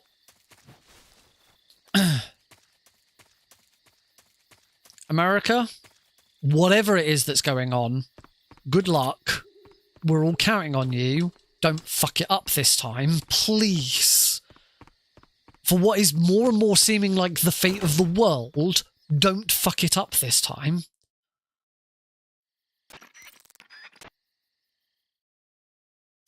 Oh, bum. Oh, there goes that 16 seconds.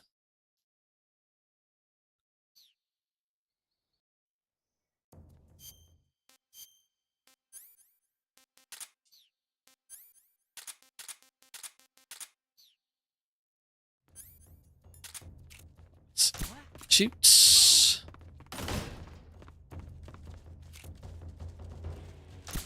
Whoops. Headshot. I think I got that guy. I had to speed everything up there a bit. What was that? Ah. Ah.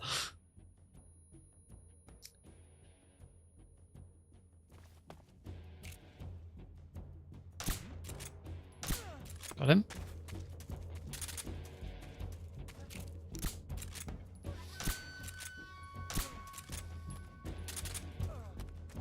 I did hit that guy, but only just.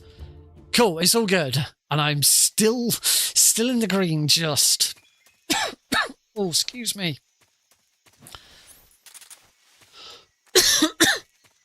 Sorry about that.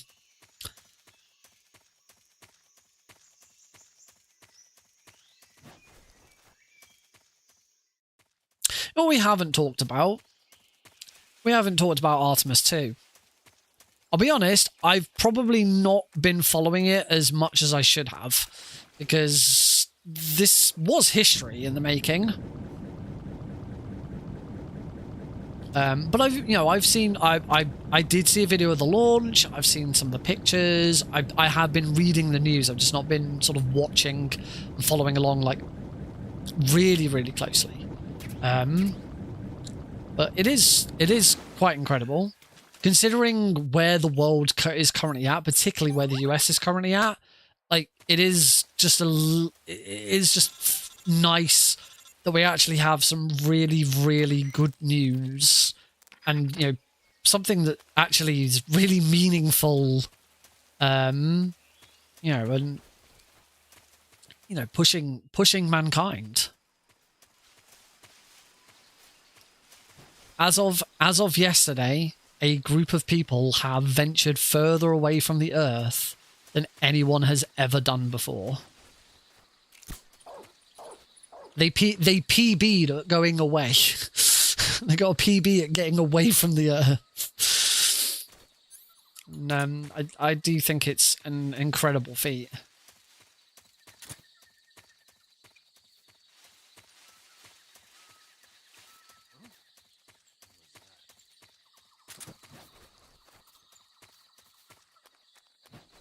Oh, I've seen all of the stories about apparent people thinking it's fake and using green screens and stuff.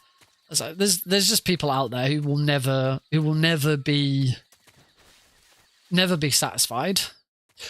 True. On the other hand, I can understand how people might not trust the government. In this case, I don't think it's the government you should really be trying to trust. It should be NASA. And I trust NASA.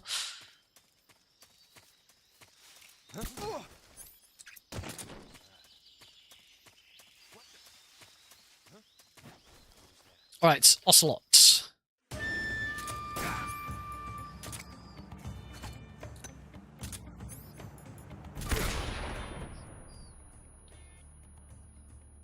It's one place I'm pleased to say that I have been to. I've been to the Kennedy Space Center in Florida.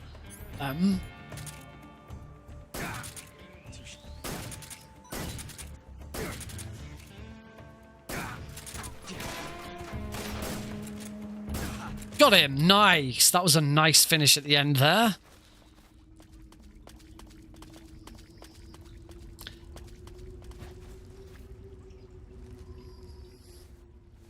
I am it's somewhere I'd like to go back to. Not yet. I've got no interest in going to Florida anytime soon. But it is a place I'd like to go back to eventually. Yeah, somewhere I'd love to take Alex to.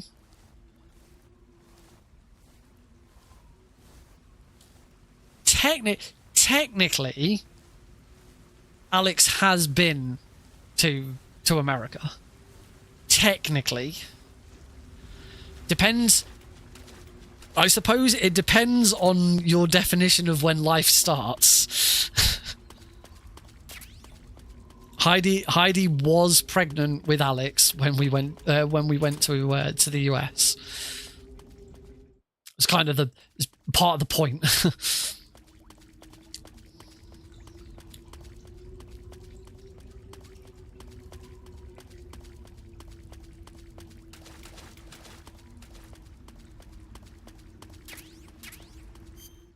Backpack, weapons, grenades, smoke grenades. Right, see if I can I grab the life meds this time? Yes, I can. All right, I'm gonna concentrate on the on this sucker.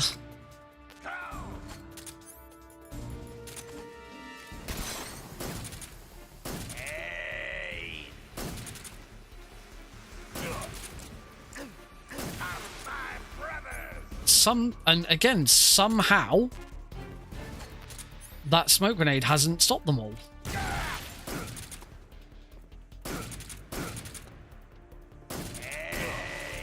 Okay, well, apart from that, phase one was fine.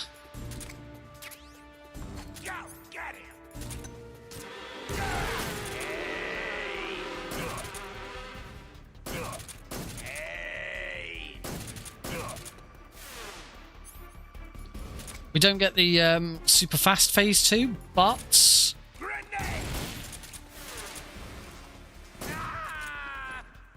we get a good phase 2.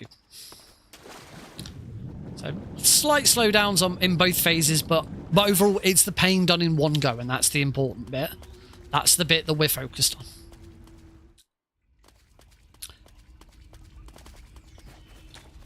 Right. As we're now in this just sort of section of not doing a lot, I'm going to choose another topic to talk about. And I am hoping that there are other people in there that can join in with the topic.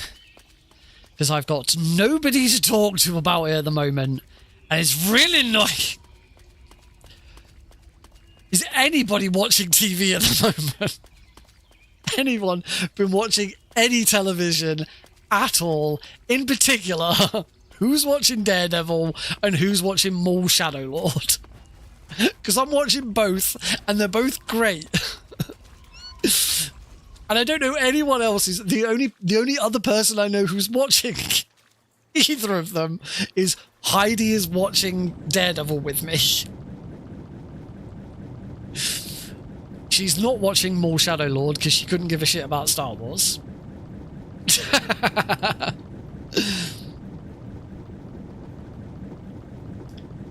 Heidi does not like Star Wars.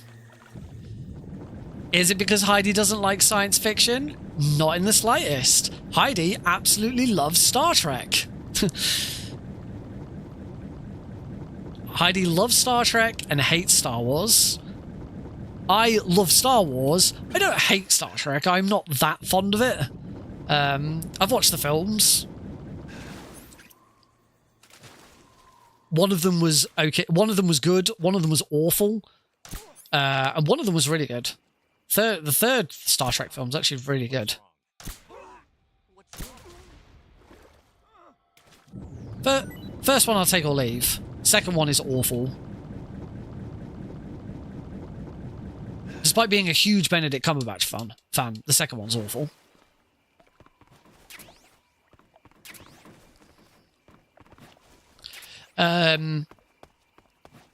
Yeah, I've obviously. Oh, all right. Just give me a sec.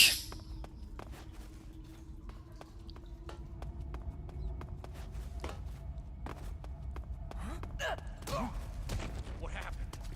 Freeze.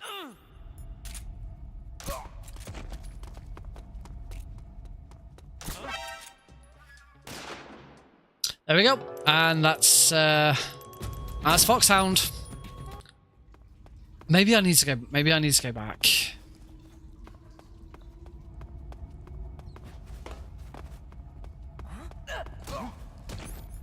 What happened? I'm usually okay second time round. What's wrong? Intruder. He's probably somewhere. I'm still in the green. That's something.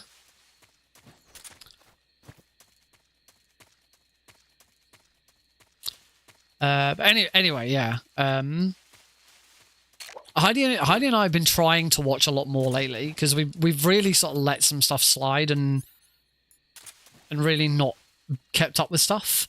We finally got around to starting to watch the final season of Snowpiercer.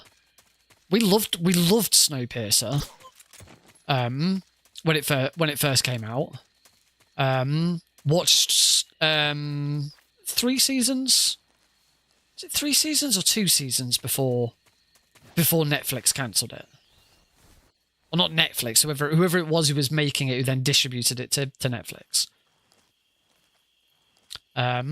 Until, of all places in the UK, it was picked up by ITV.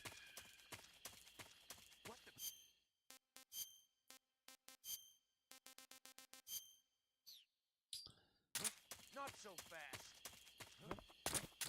Running away, huh? Yeah, we're finally watching the final season of Snowpiercer, which is really cool because it's got Clark Gregg in it. In the final season has introduced Clark Gregg.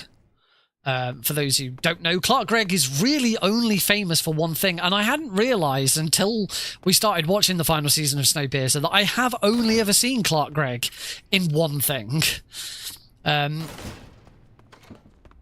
Which I really like Clark Gregg, and it really surprised me when I realised I'd never actually seen him in anything else.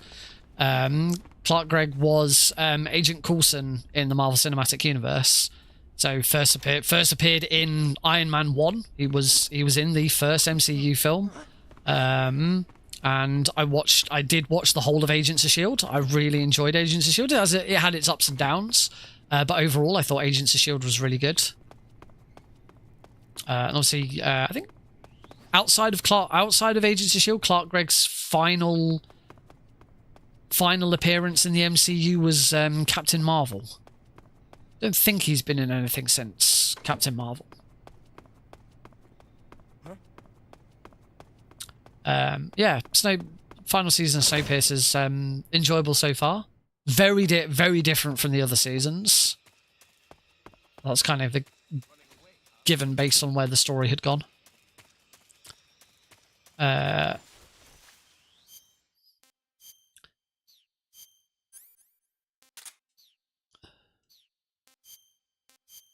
Daredevil Born Again Season 2, absolutely fantastic. It's I really enjoyed the first season, even though the first season was a bit clunky, a bit all over the place, and you could tell that it had production problems. If you didn't know, Born Again Season 1 was oh shit.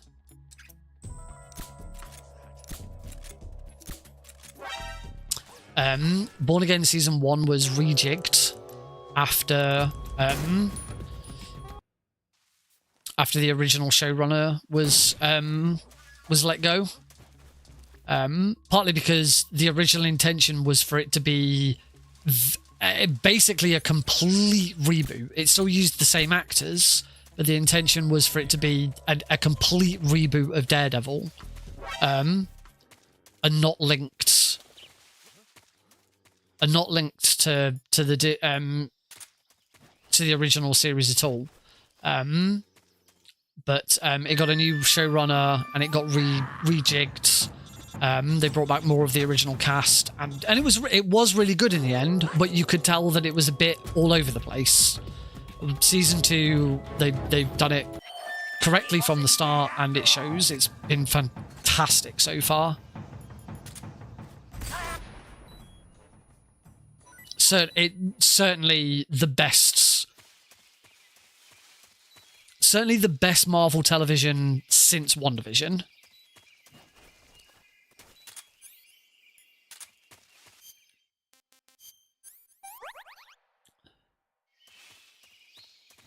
Not sure if it surpasses WandaVision yet. There's only been 3 episodes.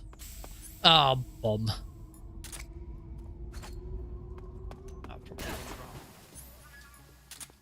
Might have salvaged this.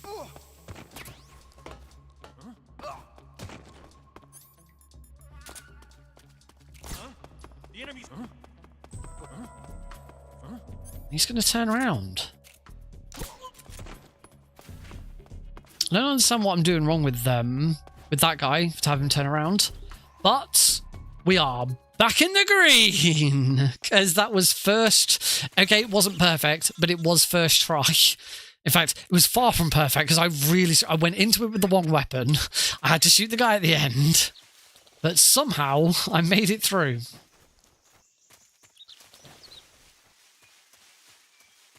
Yeah.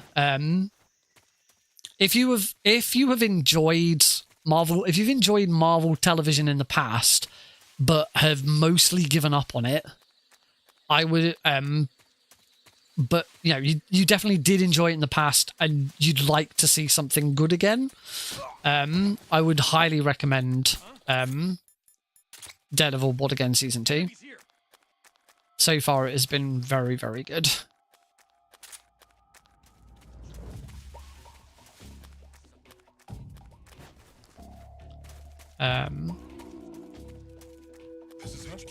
More Shadow Lords started yesterday, I want to say.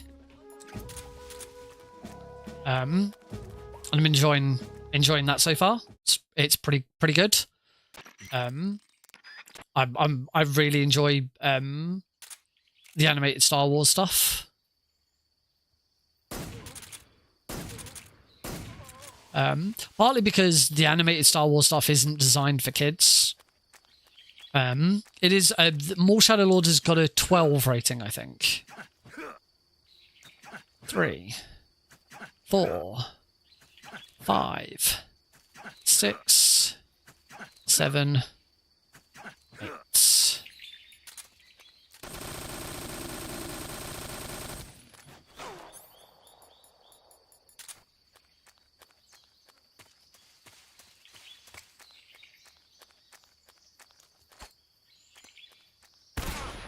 I do really enjoy.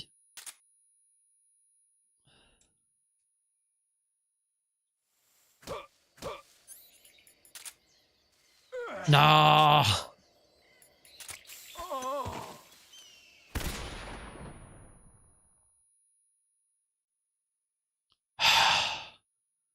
Nah, Snake didn't punch him, and he started his animation until I stopped him. Snake wouldn't punch him straight away. I still don't know why that happens. It's sometimes it happens, sometimes it doesn't. Where Snake just refuses. It's like the input just doesn't work.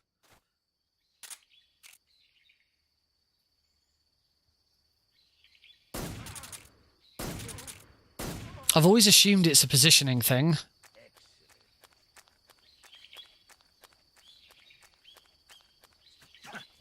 One, 2, 3, 4, 5, 6, 7, 8.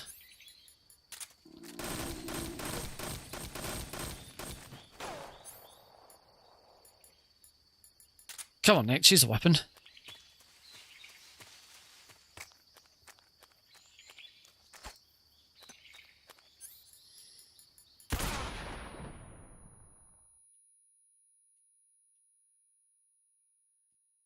There we go. That worked fine. Oh, apparently it didn't.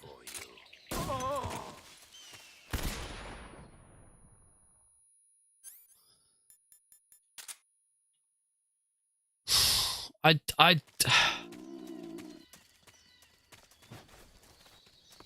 don't get it. I don't know why holding him up isn't working. Whether you're facing him or not shouldn't make a difference. I don't know what's causing this.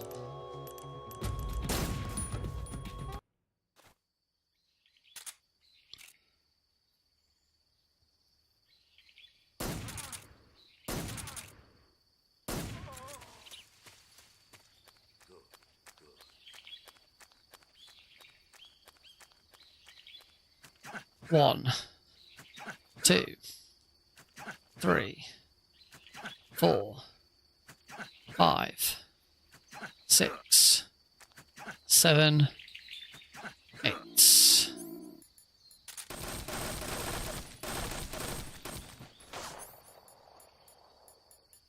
Oh my god, Nick, choose a choose a weapon.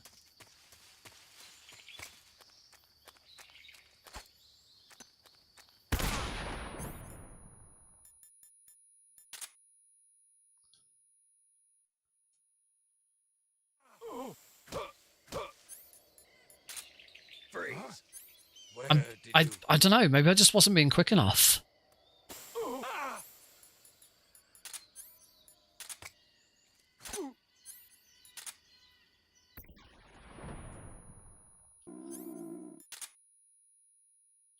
So I'm...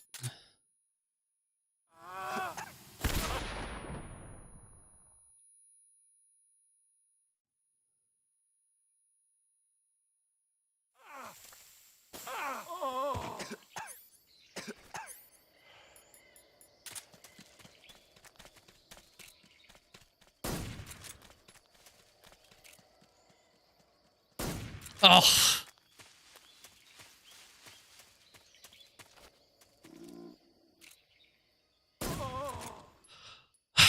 Right.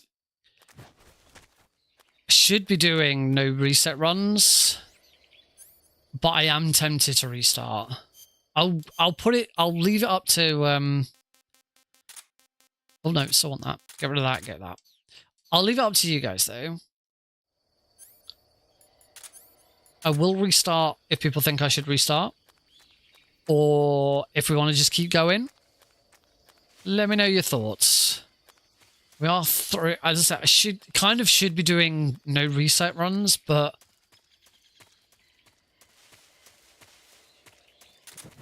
I don't know.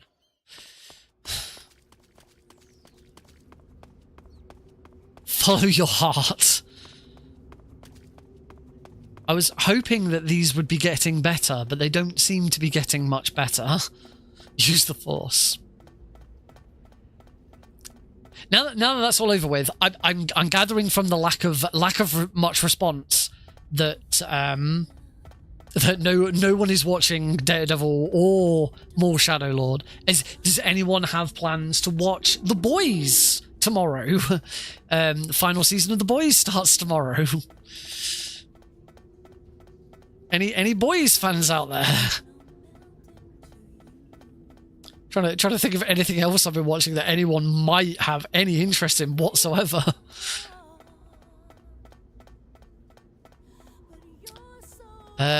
Bluey. Has anyone else been watching Bluey? I've watched so much Bluey lately.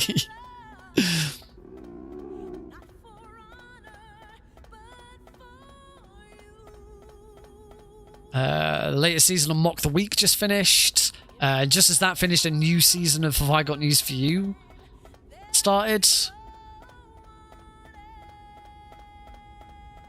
So I've been watching both of those.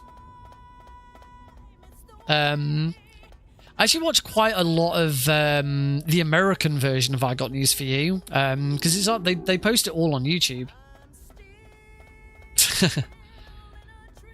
It's all posted on YouTube, and the presenter of the American version, Roy Wood Jr., I think his name is, quite often comes and does guests, because if you've not seen Have I Got News For You, if you're an American, you've only seen the American version of Have I Got News For You. I think it's on season 4 in the US. Well, in the UK, it's on like season 40. It's been going for decades. It's one of the longest running satirical quiz shows that's still on TV at the moment. It's fantastic, but the format's slightly different. The main I got spotted by that guard. That's unusual. The main difference with the format is that in the UK version, the only constants are the 2 team captains, which, apart from a brief stint in like season really early on, like season 2 or season 3, the 2 team captains have always been Ian Hislop and Paul Merton.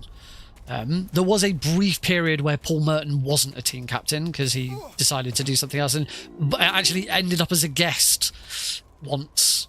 It used to have a permanent host, a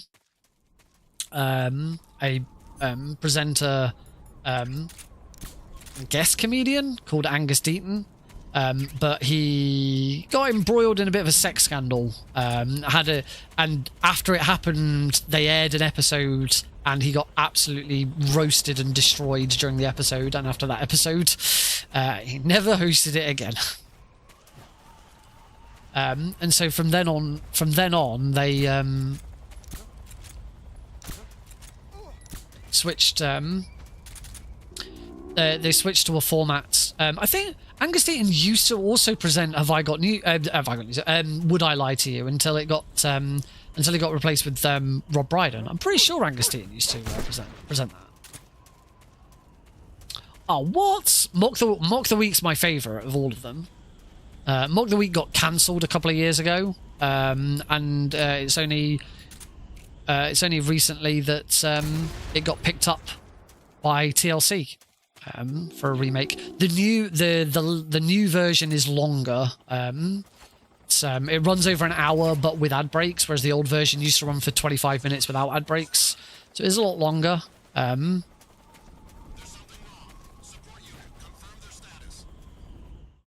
But also, the other advantage for me with the Mock the Week is I really like Dara O'Brien. I've seen Dara O'Brien do stand-up. I think I've seen 2 of his stand-ups. And there's some other comedians that I've seen their stand-ups who've been on Mock the Week. Russell Howard. I've seen Russell Howard stand up. I knew I'd screwed that up. I never got into Top Gear. I've watched quite a bit of Top Gear because Heidi really liked Top Gear. But I've watched quite a lot of it, but I was never a big fan of it. I also think Jeremy Clarkson's a complete arse. I think he's one of the most overrated presenters on television.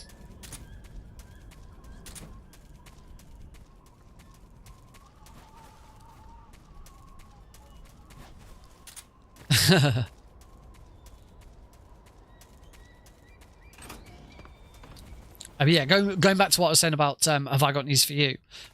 So ever since Angus Deaton got fired, or he left, I can't remember which one it was. They have a guest presenter. So they have a guest presenter. They have the 2 permanent team captains, and then they have 2 guests, guest panelists as well. But Roy Wood Jr., who is the permanent host of the American version, has done a few appearances as a guest host for the UK version, and the season that's just started this week. Have I got news for you in the UK? Roy Wood Jr. was the first host. I think he's great. I really enjoy it when he comes and hosts. So as I say, I've started watching quite a bit of because it's on YouTube.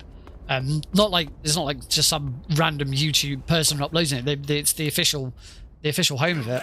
I've been watching the US version as well. One of oh, hang on, I should probably concentrate. Oh, come on. I'm dead. One of Seth Meyers' writers is one of the team captains.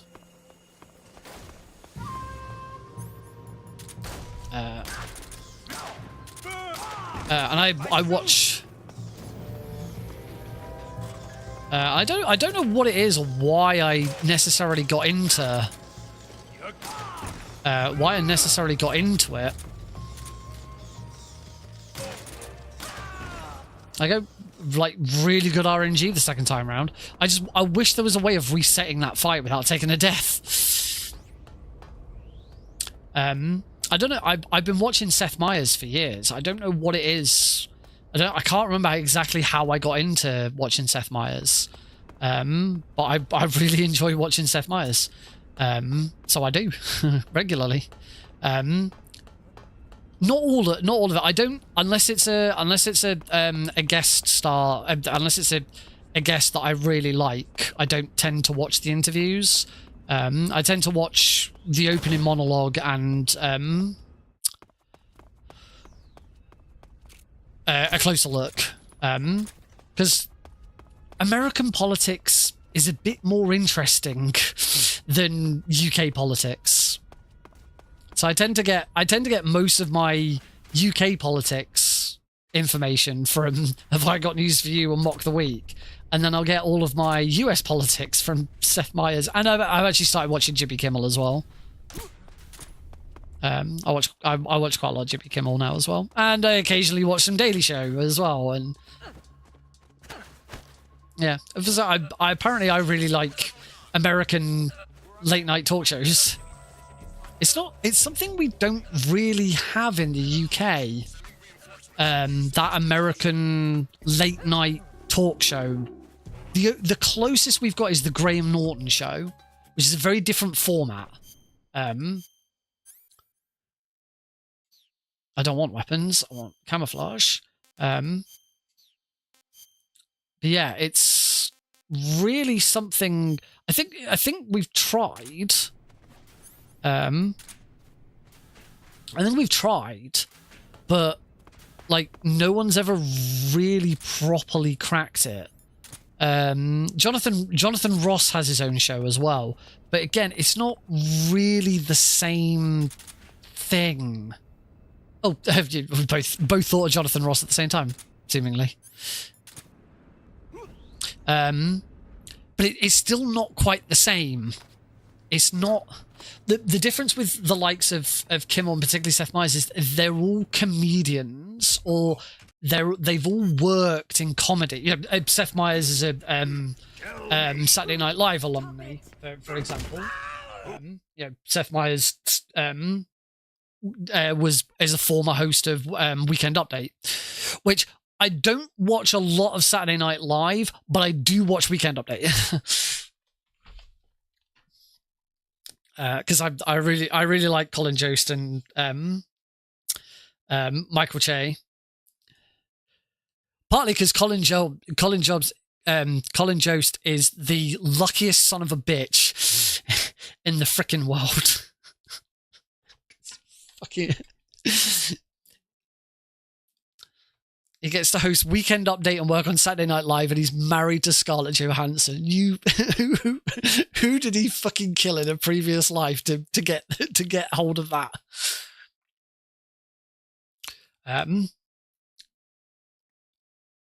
As we're talking about American sort of talk shows and stuff like that, I do feel as a Brit that I do. On behalf of Britain, we unequivocally apologise once again for allowing James Corden to invade and take over your airways, because that was whose fucking stupid idea was that, to let James Corden do one.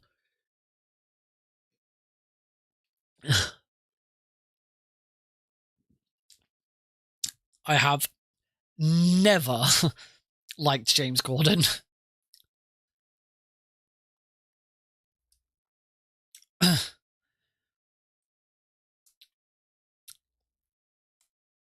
Most people like James Corden because they liked Gavin and Stacey, and I never liked Gavin and Stacey either.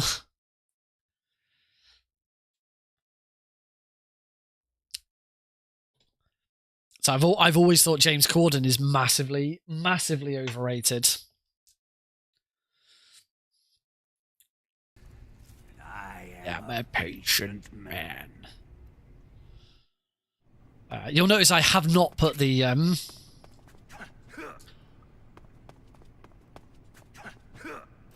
right. I missed the rat, but he's going to throw food. 1, 2, 3, 4, 5, 6, 7, 8, 9, 10. I remember Paul O'Grady. Yeah, Paul O'Grady was again, not really the same sort of presenter in that way, but he did, he was a presenter. Was never a huge fan, but it wasn't that I disliked Paul Grady. I was just not really into Paul Grady. Obviously, he died a couple of years ago.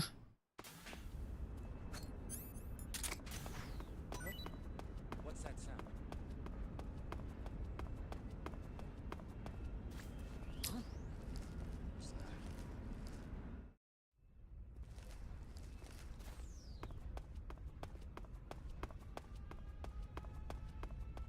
A chunk.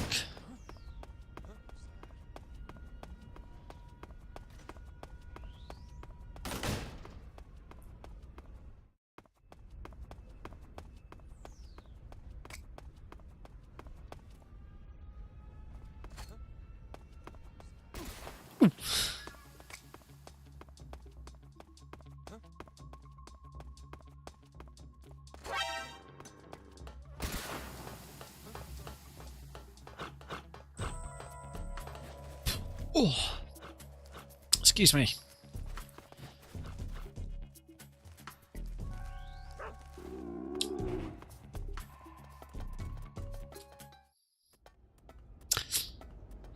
Of our late night or sort of chat show host, I'm not a fan of Jonathan Ross. I've never particularly liked Jonathan. Although funny, like not the last time my parents came. The time before that, I saw my parents. Not the weekend just gone, but the weekend before. But the last time I saw them before that, I can't remember. Oh, all right. It must have been around Christmas. And we were listening to Classic FM because Classic FM were doing their movie music countdown. They got people to vote on movie music. You know what their favorite piece of movie music was. I think the number one was Lord of the Rings. And I was really irked because there was not a single piece of Marvel on there. No Marvel in their entire 100 pieces of movie music. Which I thought at the very least the Avengers theme would probably be in there, but nope. Apparently not. Apparently we don't even get the Avengers theme. There's some other really good, other good music that I really liked and all that. But it was Jonathan Ross presenting it, and I remember we first put it on to listen to, and Jonathan Ross started presenting it, and my dad goes, Jonathan Ross, what would he know about movies and music? I was like, well, you know, Dad, apart from the fact that he is a renowned movie critic, that's how he got started. I was like, barely. Like, no, Jonathan Ross was a movie critic. That's how he got started. Until he became a presenter. And I believe he's still a movie critic.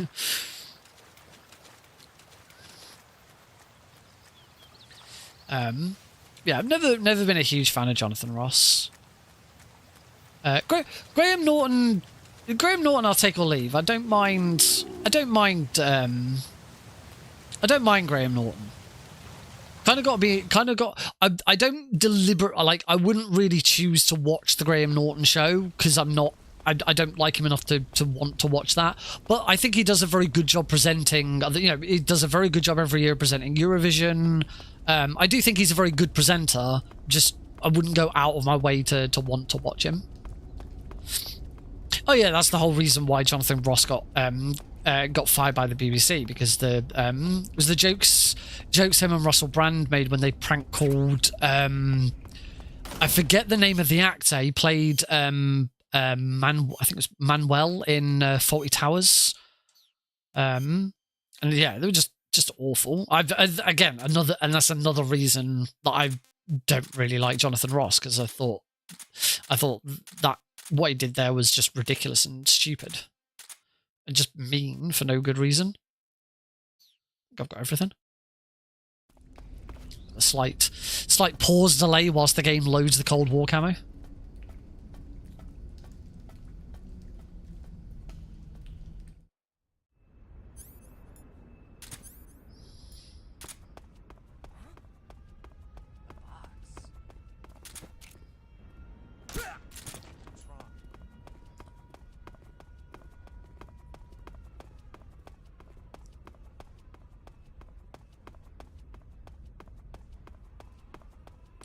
Graham Norton has done some acting as well. He was in Father Ted. Not constantly. He made brief appearances in Father Ted, and I did used to like Father Ted. It wasn't one that I ever Father Ted wasn't one I ever like watched religiously. If it was on and there was nothing else on, then I'd watch it and I would enjoy it. Obviously it's not aged particularly well, particularly because its creator Graham Lynham is a massive transphobe and bigot and douchebag. So I probably wouldn't find myself watching Father Ted again now.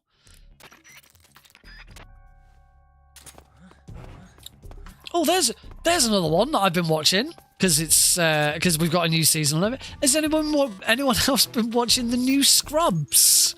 For the longest time, I've always said that Scrubs is my favorite sitcom. But that has changed in recent years, because I would now say Brooklyn Nine-Nine is my favorite sitcom. Right.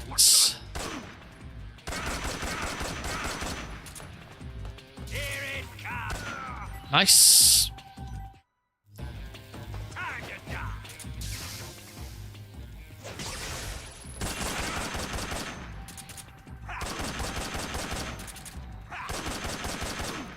Oh.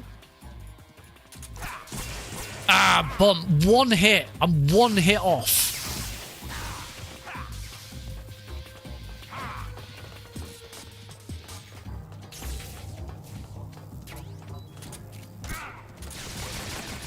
Oh, apparently I'm more than one hit off.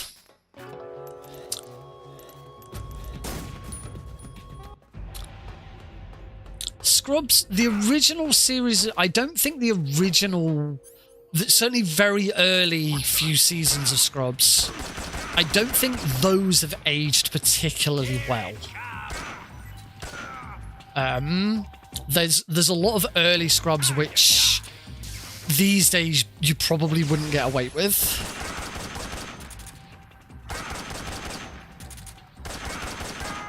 There we go. But the new series of Scrubs, the revival of Scrubs, is very good. Partly because the new series of Scrubs completely retcons season 9, which season 9 was highly regarded as terrible. Season 9 was the extra season of Scrubs that they made after Scrubs had basically ended. They finished it. They gave it its proper farewell, and it was all good. And then it got picked up for another season, and they're like, okay, let's do something a bit different with it, and nobody liked it.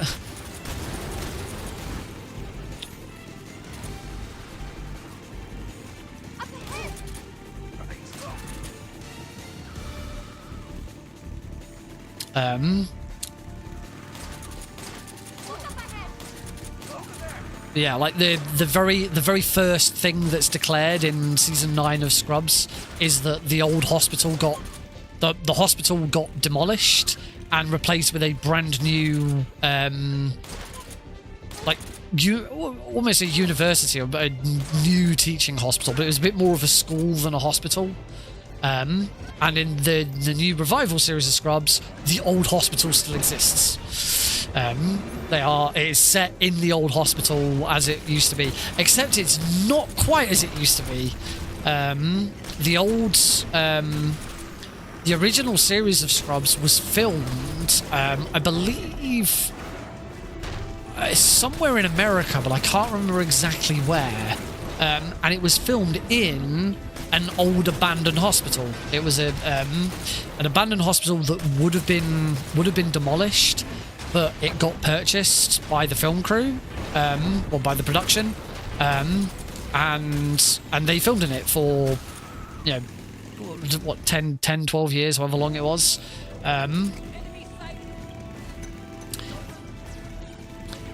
But in the 10 years it's been since that series ended, the old filming location has been demolished. So it's now filmed in Vancouver, and they basically rebuilt it. It's now, instead of it being an old abandoned hospital, it is now a film set. It is now a TV set. But a TV set that has been made to look like the old hospital, which is really cool. It does feel like it doesn't. It looks the same. It's a really impressive remake of it. I'm really enjoying it.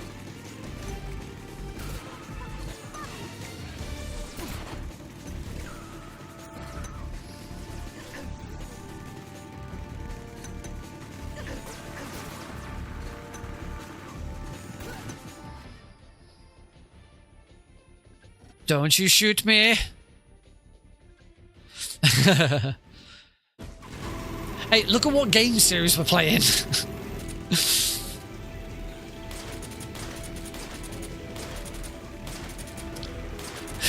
Oh my gosh, we were wrong.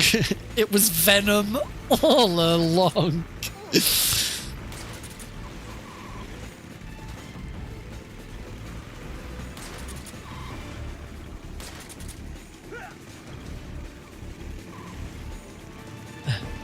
Oh no, Big Boss is dead.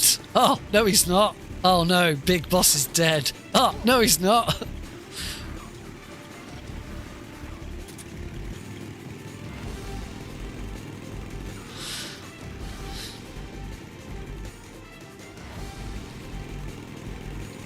Surely we've got to be able to find some common ground on something that we've watched.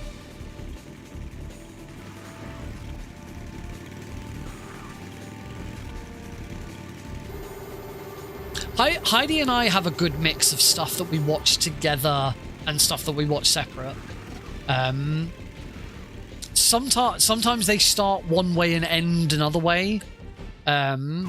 Quite often, there's been quite a few things where we've started watching them together, and then Heidi's given up, and I've finished it. There's been some stuff which I've started watching and Heidi's had no interest in, and then all of a sudden I've caught her watching it and she's caught up. The Boys is one example. She was never interested in The Boys, didn't want to watch it. I watched it and loved it, and then one day I caught her watching it, just like, I'm trying to catch up with you. But she hasn't watched Gen V. I've watched both. I didn't watch Gen V. Did I watch the second season of Gen V when it came? I think I watched the second season of Gen V as it came out. Or I started watching the first season of Gen V as season 2 started. But she's had no interest in watching Gen V.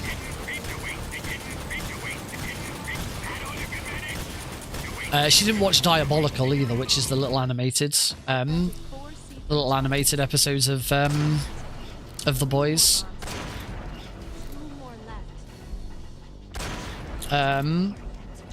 She's very hit and miss with Marvel. Like, I will religiously watch every Marvel film and show now.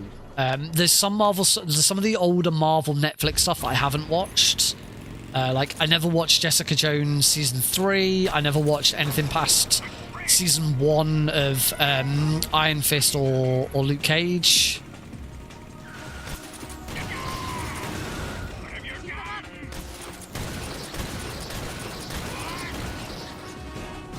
I never watched Cloak and Dagger. I never watched I think The Runaways was another one.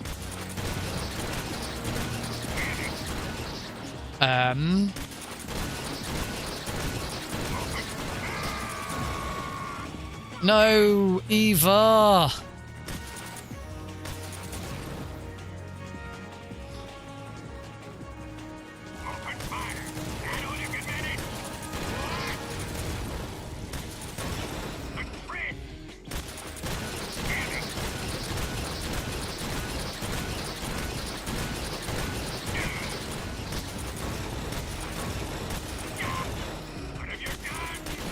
Okay, that was a nice recovery at the end there.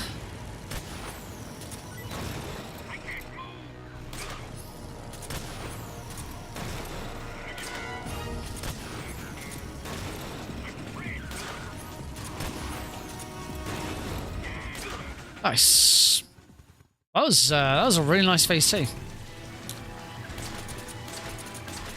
I mean, but like, since WandaVision, since Marvel Television actually like properly started, you know, they started doing it in house.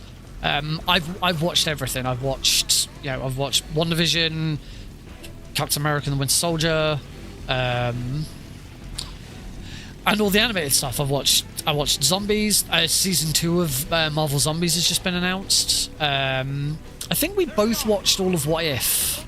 Yeah, we did both watch all of What If. But she wasn't that fussed about watching Marvel Zombies, so I watched that. And she wasn't fussed about watching Friendly Neighborhood Spider-Man, so I watched that. Has there been any other animated Marvel? But then, like, with some of the other shows, as I say, she's been very, very hit and miss. Like, she's watched Daredevil, she's watched WandaVision, she watched Agatha All Along, she watched Falcon and the Winter Soldier, but she didn't watch Moon Knight, whereas I did. Again, I've watched all of them. I don't think if there was any other. We did both watch Echo.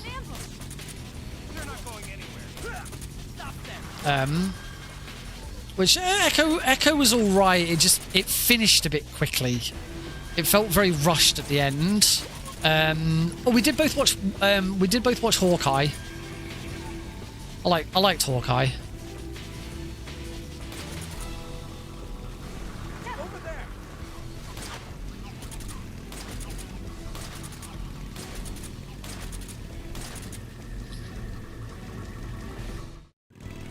There we go. Just to prove that I can do it. That is how you would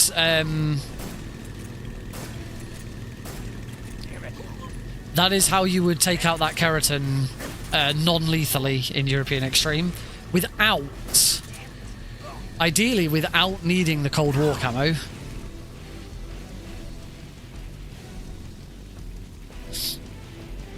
I'm not a bit at getting the Cold War camo in an all keratins run on Euro Extreme is a bit annoying. And you can't start with it. You have to get it in the run.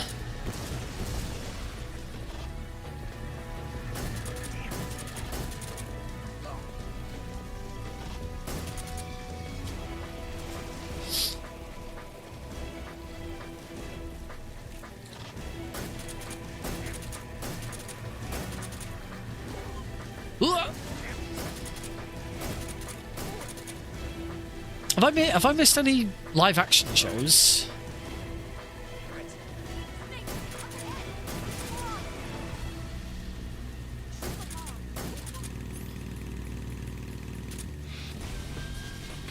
Oh, I watched Werewolf by Night, and she didn't. I thought Werewolf by Night was really good. I haven't watched it in colour. They released it on Halloween a few years ago, and then the following year they re-released it in colour, and I haven't watched it in colour yet.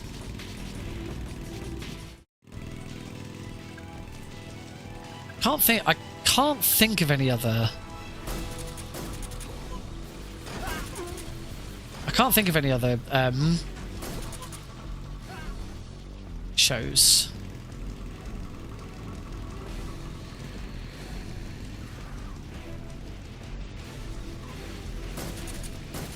I think I've got them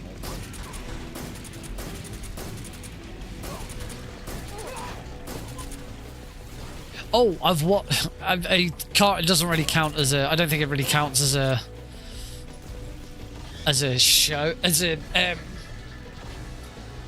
live action show, because it's basically computer animated but made to look like it's real life. I've watched all of I Am Groot, and again, Heidi hasn't. I did try getting Alex to watch I Am Groot, and he wasn't interested, because it is designed for small kids.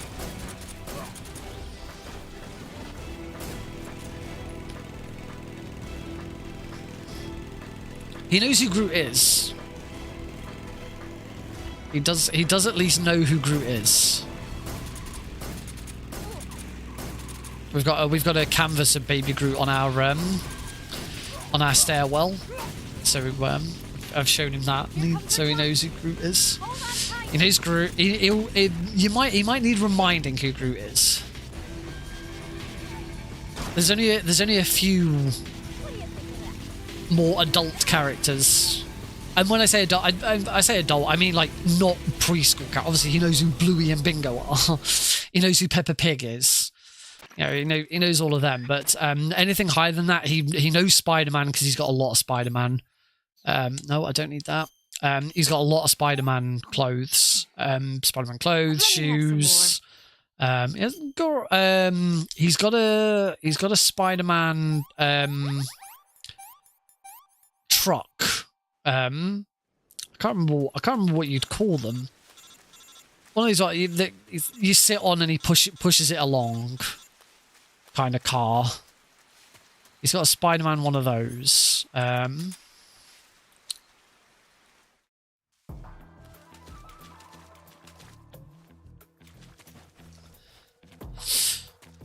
So he knows Spider-Man. I think he knows Iron Man. You might have to remind him. He doesn't really know Hulk or Captain America. I think he knows Mario. But again, you probably have to remind him. He does know Sonic. He will immediately recognize Sonic.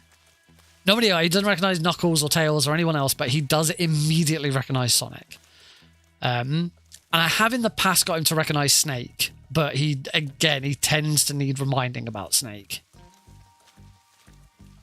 But I have had him look at a picture of Snake before and said, "Alex, who's that?" And he's gone, "Snake." So he does somewhat know who Snake is, which obviously makes me very happy.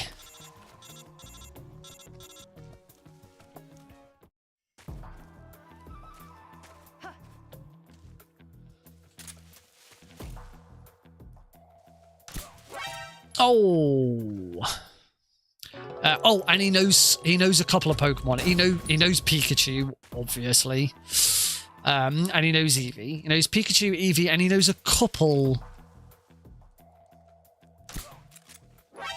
Oh, God damn it, Nick! He knows Pikachu, he knows Eevee, and he knows a couple of the evolutions. He knows Glaceon.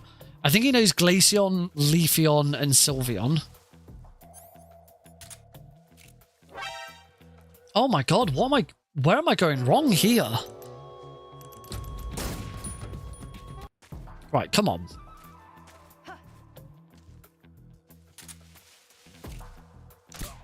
There we go. You just got to make sure that that one is really fast so that you don't get spotted by this guy.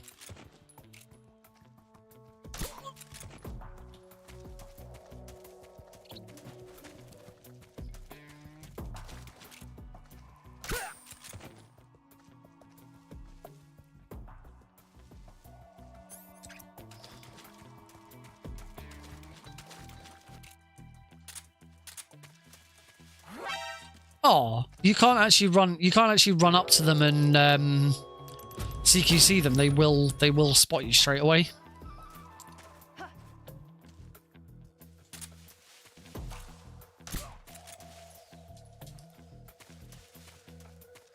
There you go. That's better anyway.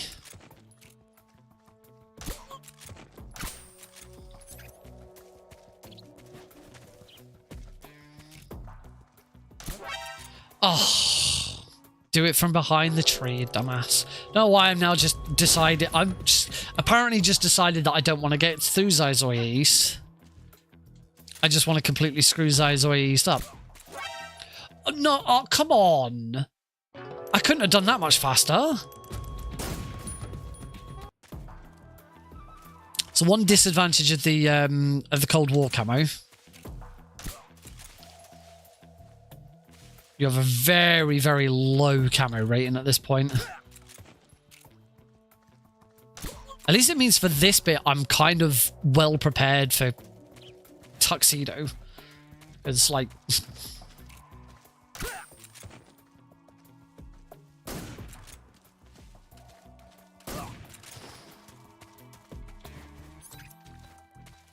It's like, at this point, Tuxedo... I don't think Tuxedo is like a consistent camo rating. I do think it's just lower. It's not like it's a consistent -40 or something like that. I don't think there is a camo that gives you a consistent low rating.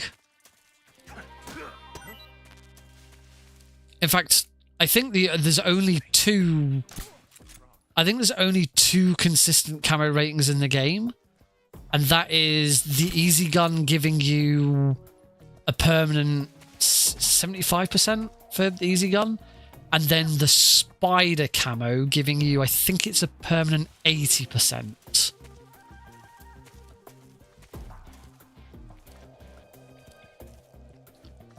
I do believe, because I haven't really looked at it, I do believe the spider camo actually gets used in Delta European Extreme.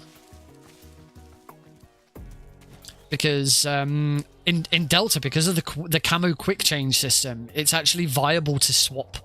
Swapping camos is actually viable in a run because you've got so much. So it's so much quicker to. It's so much quicker to do.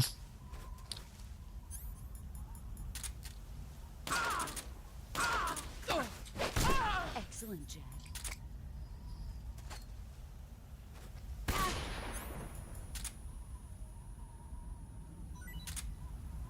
Oh, what? I didn't quick reload.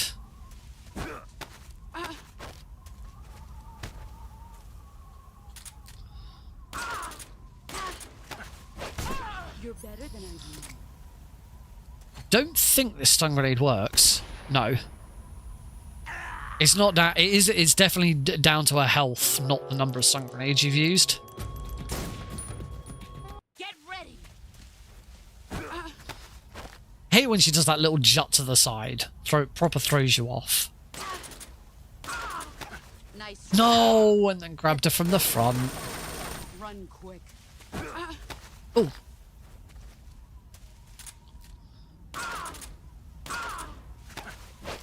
Excellent, Jim. You can't grab her from the front.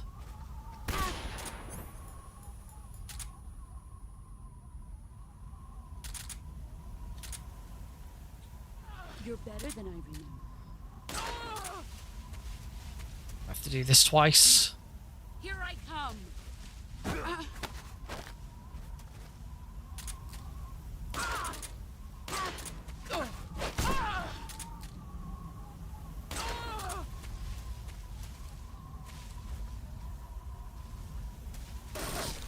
don't think she'll try and grab me just yet. No. Yeah, I got him. Let's see what you're made of. Hang on. Alright, finished. Not a very good finish, but a finish nonetheless. Probably should do some practice tomorrow, I think. I think it could definitely do with some more practice.